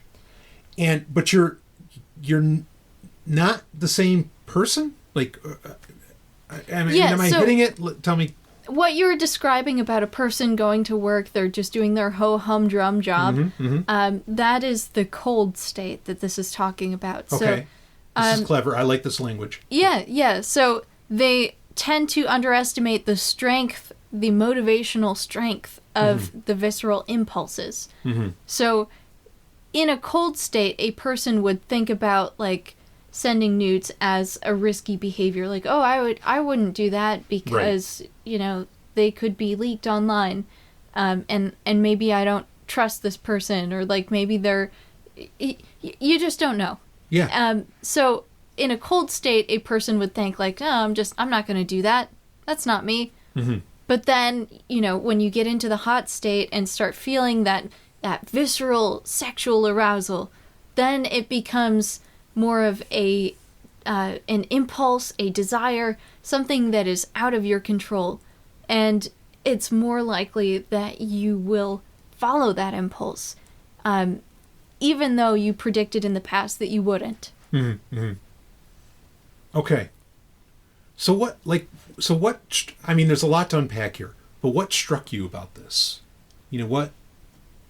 Oh, well, I feel like this explains so much of human behavior that I've experienced throughout my life, not just for myself, which it's always fascinating whenever you personally make decisions in your life that create some amount of chaos, and it's a stupid decision. You're like, why did I do that? Yeah. But I think visceral factors can explain that. Mm-hmm. Like, you know, if you're really hungry, if you're, like, there's this common concept called hangry. Like, people act out in anger because they're just so hungry. Like, people don't normally want to be mad at those around them. And they don't want to, like, be rude or mean or anything like that. But you can act not yourself when you're under the influence of such a strong, visceral feeling. Mm-hmm. Mm-hmm. Okay. And just thinking back through my life of some of the things that people have done or said that I just could not understand, that I completely disagreed with or felt wronged by. And now I'm starting to think about these visceral factors and maybe feeling a bit more empathy for those people. Right. And just that they're in a hot state. Yeah, exactly. And, okay, this isn't them. It's not how they would normally behave if they were in a cold state. Yeah, I want to be careful with that, because it's still them. Yes. They still deserve the consequences, or deserve is a strong word. They still have to deal with the consequences of their actions. So it's still them. Mm-hmm. But yeah, it helps you to understand them. Exactly, yeah. And yourself. I mean, this is one of those tools, I think, that... So I know you're hot on this idea that words kind of confine us in a way in our existence. That is an excellent way of putting that, yes. But even within the realm of our confined psychology, I think that sometimes these concepts that put together words in a new way, they're very helpful for learning about yourself and for learning about other people's behavior. Yeah. And this is just one of those cool psychological things that I just never knew or never had put words to before. Yeah, no, I think this is really valuable for even, like for me. We've talked a lot in this episode. I mean, we've talked about empathy, of course, but we've talked a lot about killing, right? Yeah. And, a point that I've brought it up on recent episodes that I've done with the Agora podcast guys in our little Into the Void sub-series and everything. We know this for a fact, that outside of wars, whole different subject, but let's just keep it within, whatever normal civilization will say, that the bulk of murders that occur are what are called, by technical definition, crimes of passion. Which means it's a one-off. This person is not a killer. I mean, they did kill, but this person is not like a natural, or not like a, serial killer. Yeah, they're not a sociopath. Like they're not a right. They did it once, and I mean, the way that some of this is described here, desire for revenge, to placate these influences, like that, in an effort to placate these influences, hits that right on the head. Yes. That there are a lot of people who get into a hot state and engage in that crime of passion. Okay? That's not something that person would ever normally do, ever, but they are in a completely different state. Right. And it is, as much as language confines us, it is helpful to actually have terms for this, and like a field of research even for this sort of thing. Because this is something we desperately need to understand to keep all of those crimes of passion from happening in the first place. And I'm reminded of William Moulton Marston. His point isn't that, we're never going to end war, we're never going to solve all this with guns, we're going to have to solve it by understanding men's hearts.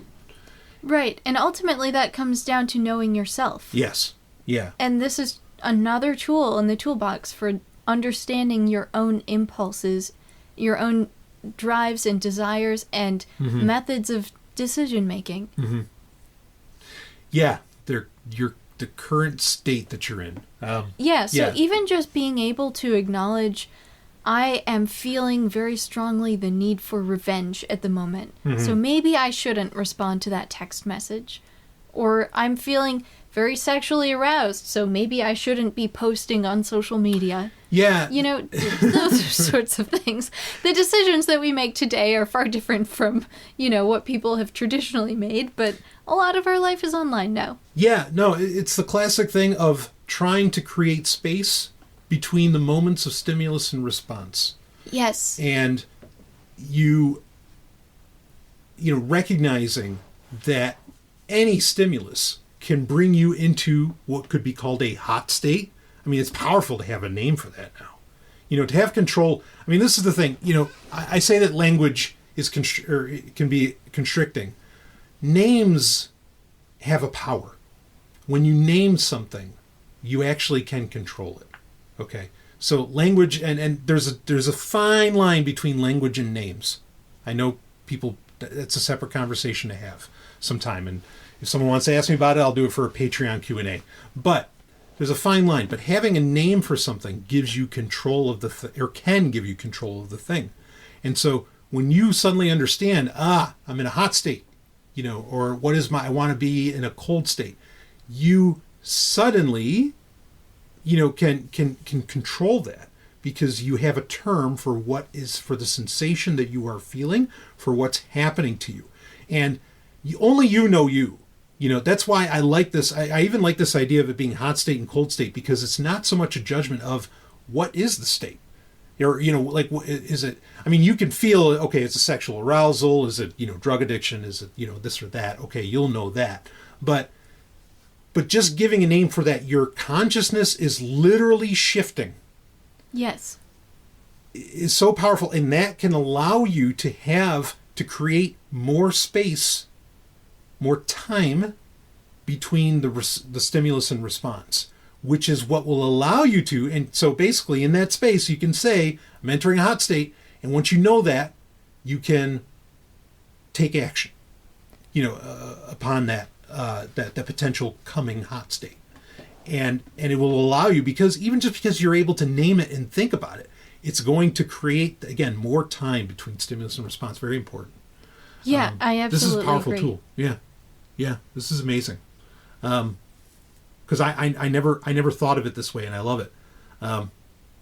You know, sorry, do you have more? Something else you want to say? Yeah, and I also just wanted to say I like that it's called the hot to cold or cold to hot empathy gap, because it literally is saying you have no empathy for your own self, your decision making, when you're in a different state than when you made the decision. Yeah. Agreed. And that, I think, is also very powerful, because that's kind of reminding us, like, no, we still have to empathize with ourselves and be forgiving. You know, if we make a decision that we think is stupid, it's okay. We can forgive ourselves. We can learn from it. But we also have to learn to recognize when we are changing our hot to cold or cold to hot states. And what are the visceral factors influencing our decision making. Yeah. I think it's interesting, their point about how, you know, like, what is it? Importantly, an inability to minimize one's gap in empathy can lead to negative outcomes in medical settings. Example, when a doctor needs to accurately diagnose the physical pain of a patient. Like, yeah, you can be in a certain state where you don't feel the pain as much, you know? Yeah, I think what this is saying is that, like, if the doctor had a wide empathy gap for themselves, for example, they might underrate the pain that a patient is feeling. Yeah, so both ways. Yeah, right. Got you. Yeah, spot on. Yeah, this is a really key concept. I mean, you just shared this with me, and I'm like, this is interesting. And I didn't put it together till, you know, you're really breaking it down and talking about it. Well, that's why it's so helpful for us to talk about these together. Oh, yeah. Yeah. I mean, I feel like I learn more talking to you about something than I would ever by myself. Oh, it's true. I mean, yeah. I mean, the old saying, we learn by doing, is completely true. And doing can even be as much as just bouncing ideas back and forth off of somebody. I mean, that's part of the doing. I mean, I can't even tell you how many times I've had an idea and then I'll discuss it with you, and just me saying it out loud, and obviously, also, communication is 90% physical. It's not the actual verbal. It's not the sound waves. Or, well, yes, it is partly the sound waves, but it's not just the words, right? I can pick up on things and even just hear myself and feel myself in what I'm saying, and I'll just be like, wow, that was fucking stupid. Never mind. I'll go in the room. I'll be over there. So yeah, that can be super helpful. But this is big. And yeah, I mean, I totally hear you why suddenly having a name for it to describe these moments and what people are going through when these things occur is super helpful. Totally.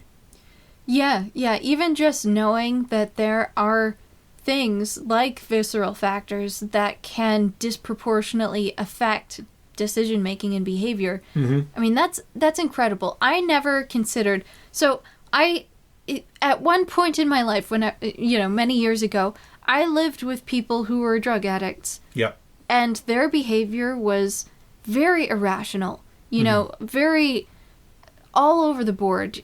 Sometimes they'd be really nice, sometimes they'd be chill, sometimes they'd be fucking mental, and just picking apart everything that you do, and like angry and yelling.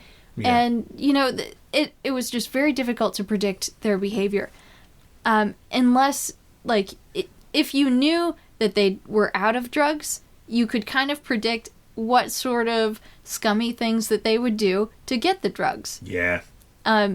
So to me, it's kind of revolutionary to think that drug cravings are a visceral factor, just like all of these other things, like thirst, hunger, love, sexual arousal. Like, all of those can be just as strong a driving force for behavior as drug addiction.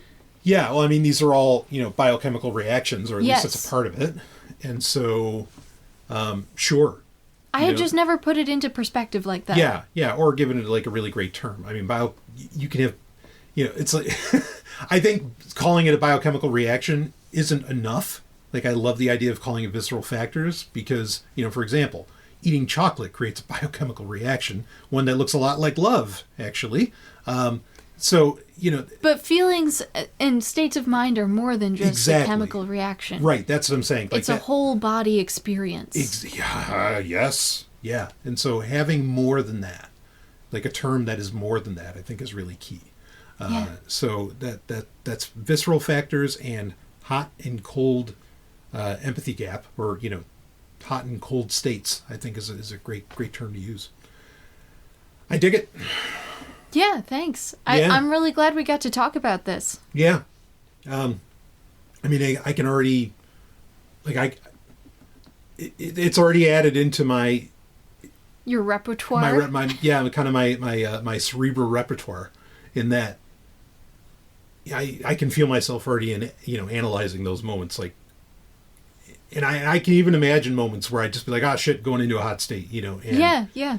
And even that would be enough to cool me off. Seriously, I hope this is helpful to people. Yeah. Just so that they can recognize, like, oh, I'm in a hot state right now. Maybe right. I should delay whatever decision I was planning on making. Yeah. And not to say, I mean, certainly there would be hot states that are not negative. Oh, sure. That are benign or benevolent. Like, if you're hungry, go ahead and eat. Like, yeah. If you have sexual arousal, fuck. Yeah. Go ahead. It's nothing fine. wrong with that. Yeah, I mean, I'm in a hot state right now. Whoa. Well, I mean, the thing you did with your sweatshirt. Anyway, so but yeah. So not necessarily that there's anything wrong with visceral factors, right? But if you think that you're making a decision that you wouldn't normally make, or if you are taking an action that you might think is risky, maybe you want to think twice about what state you're in. Yeah, like we said in the 90s, check yourself before you wreck yourself. I mean, that was... It's still true to this day. Everything in the 90s was such wisdom. Right. Anyway,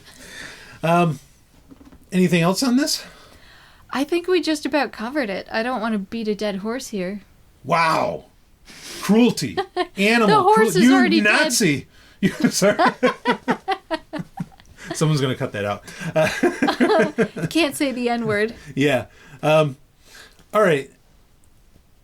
So we got we're at about an hour and 54. Okay. Yeah, we're almost at the 2-hour mark. Okay, so not bad. Yeah, not bad. I want to hit that 2-hour mark. Okay. Yeah. So I've got a quick question. Okay. All right. What's better, Stargate SG-1 or Stargate Atlantis? Oh, come on. I know. I just added another hour to the show. What kind of question is that? Which one's better? Come on. Why couldn't you ask me about the Empath album again? I mean, while we're blowing things away, all right. Well, I'm not going to have as much to say as I would about Empath, but yeah, Stargate SG-1, I like better. SG-1? Tell me why. Characters? Yeah, the characters. Yeah. Specifically the first few seasons when Jack O'Neill is still part of the team. Yeah. Didn't so much like Mitchell, huh? Cameron Mitchell? He's all right. He's just no Jack O'Neill. Yeah, who is? Who is? Exactly. Nobody's Richard Dean Anderson. No. RDA's the fucking man. Yeah. He's just so great. I know. Like, there are certain scenes that I can think of where he's just saying something really sarcastic. Yeah. And it'll just live in my head forever. Yeah, he is amazing. He's a master at sarcasm. Yeah.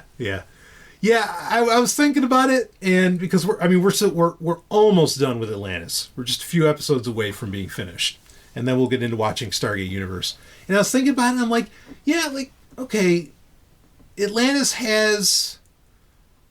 I mean, it was great when Samantha Carter was on it. Like, that's nice, but really, I think you only have Ronan and.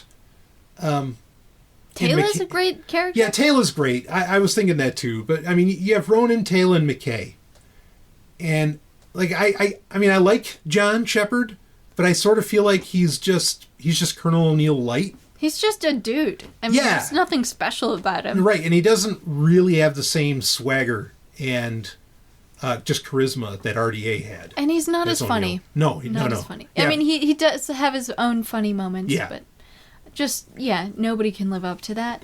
Yeah, and the show just doesn't really have a great leader position. Like, General Hammond was awesome. Oh, yeah, right? He's the man. Yeah, I know. He Hammond of Texas. Hammond of Texas.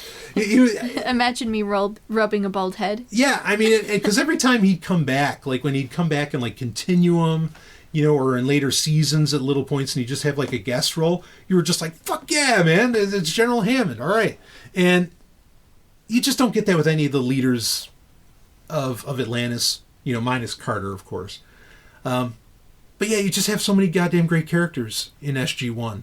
And granted, you had 10 years to do it, as to where Atlantis only had 4, 5? Are we in the 5th season? Yeah, 5th season. Yeah, I don't know, but they offed their leader, like, last season, and then they brought in a new one for the last 2 years.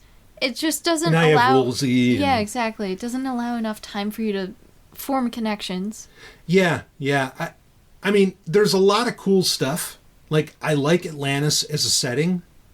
Oh, yeah. The idea of being in another galaxy and having a setup there and just, like, totally different life forms. It's all so fascinating. And I would love to explore that more. Mm-hmm. Yeah, like, I mean, I love Atlantis way more than I love the SGC. But...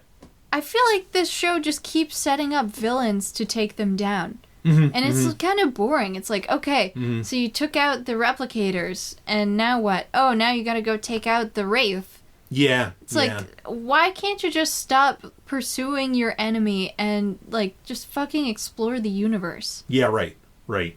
Yeah, you really don't get any of that exploration, which I think you were I mean, that was the beauty of the first few seasons of SG-1, is a lot of it was that exploration. Yeah. Finding new peoples, making new friends that would come back, which is why you'd have such an amazing cast of characters. And they were constantly coming across things where they were like, I thought that was impossible, but that's fucking amazing. Yeah, right. Yeah, so, all right, I'm with you. I think I've wavered here I've wavered. You've waffled. I've waffled. Let's go to the Waffle House.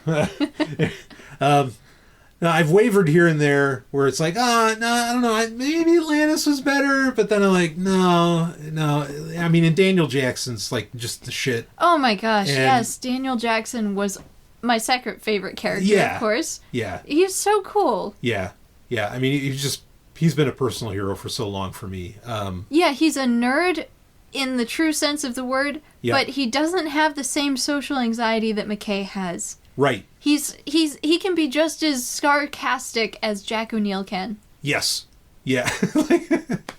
Well, how do I know you're really, there's points where, an alien species takes over and is even inhabiting everybody's bodies, and O'Neill would say to Daniel Jackson, well, how do I know you're really you? And Daniel Jackson would just go, cuz. and O'Neill would just be like, all right, yeah, it's Daniel.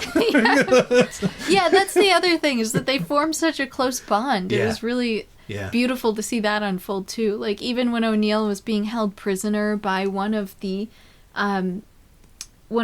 system lords, Daniel Jackson, in his incorporeal state, was just there with him. Oh. It was so heartbreaking. That but episode. beautiful at Yes. the same time. Yes. That episode in particular is when they're dealing... It's kind of one of the first times you encounter Ball. Might even be the first time you encounter Ball, who would become such a big character himself.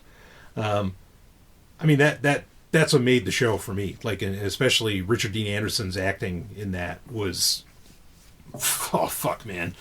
Talk about no right and wrong. Like, he was amazing.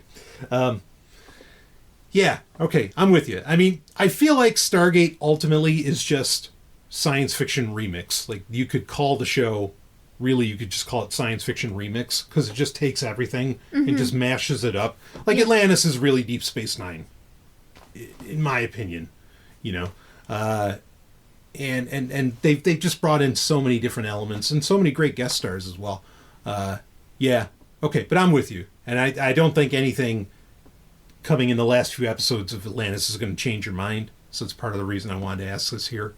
But all right, now we're 2 hours and 1 minute, so we're in the clear. Oh, we can finally stop. We Thank can wrap goodness. this up. Woo! Is there anything else you want to get out there? I think that both Stargate shows that we've watched so far are great.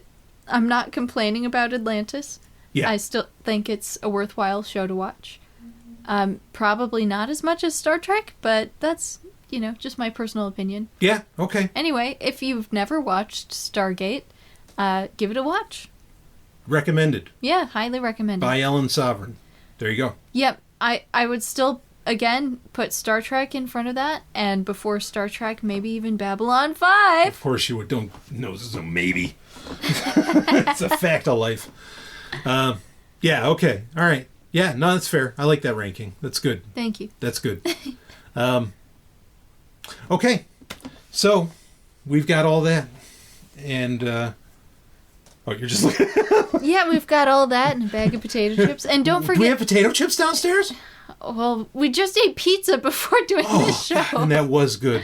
Oh, I still feel it. It's like a pit in my stomach. All that cheese. Yeah. This was your idea, by the way. Well, we had to go into town anyway. It's like, the store's right there. I think We need at some seltzer. point we should talk about our diet again. Next time we do a show, we should talk about our intermittent fasting and how that's going for us. Okay, all right. Because we could have that conversation now, but it would make the show 2.5 hours, and I don't know if Oh, your at listeners least. want that. Oh, yeah, and everybody's screaming. It's like, no, keep going. But anyway. I can't hear you. Well, I'll tell you, you're dropping some truth bombs on your Instagram, so I'm going to put this plug at the end here. Whoa. Go check out Mrs. Sovryn on Instagram. All you have to do is go to nwo.red, and that takes you to the link tree, and your Instagram is there, as well as other things, your artwork, your store, all kinds of great stuff to The find newsletters? there. Yeah, all kinds of great stuff to find there. Yeah, So- I personally think your Instagram account is more interesting than mine, but, if you want to see what's going on in my pathetic little life, yeah, please Pathetic. drop Please. Please. The things we do. by. Oh, come on. I can be a little I just- facetious about my own life, can't I? I mean, I guess it could be a little bit, but I mean, I literally just took you behind Henry David Thoreau's woodshed, and woo! Wait, have you posted those pictures? Oh, no. Instagram will probably take those babies down. I don't know. No. They're not that bad. But no, I haven't yet. But who knows? We filmed a porn back there. Well, I just I'm reading the words of Thoreau like on the monument there in Walden at Walden Pond. And you just got so turned on. I was inspired, and he says it's like I came here to die, but then I realized I had never lived. And I was like, yeah, let's live, baby. And pants came off, and I mean, I did pull my dick out there. Well, I think that No, I did. if we, well, yeah, but you were for other reasons. Yeah, right. Well, I think we can safely say that if we were to die today, we certainly have lived. Oh yeah, we've lived. Oh yeah. Woo! All right, that's let's end on that one. And we will see all of you, on the other side. Testing, 1, 2, 3. Testing, 4, 5, 6.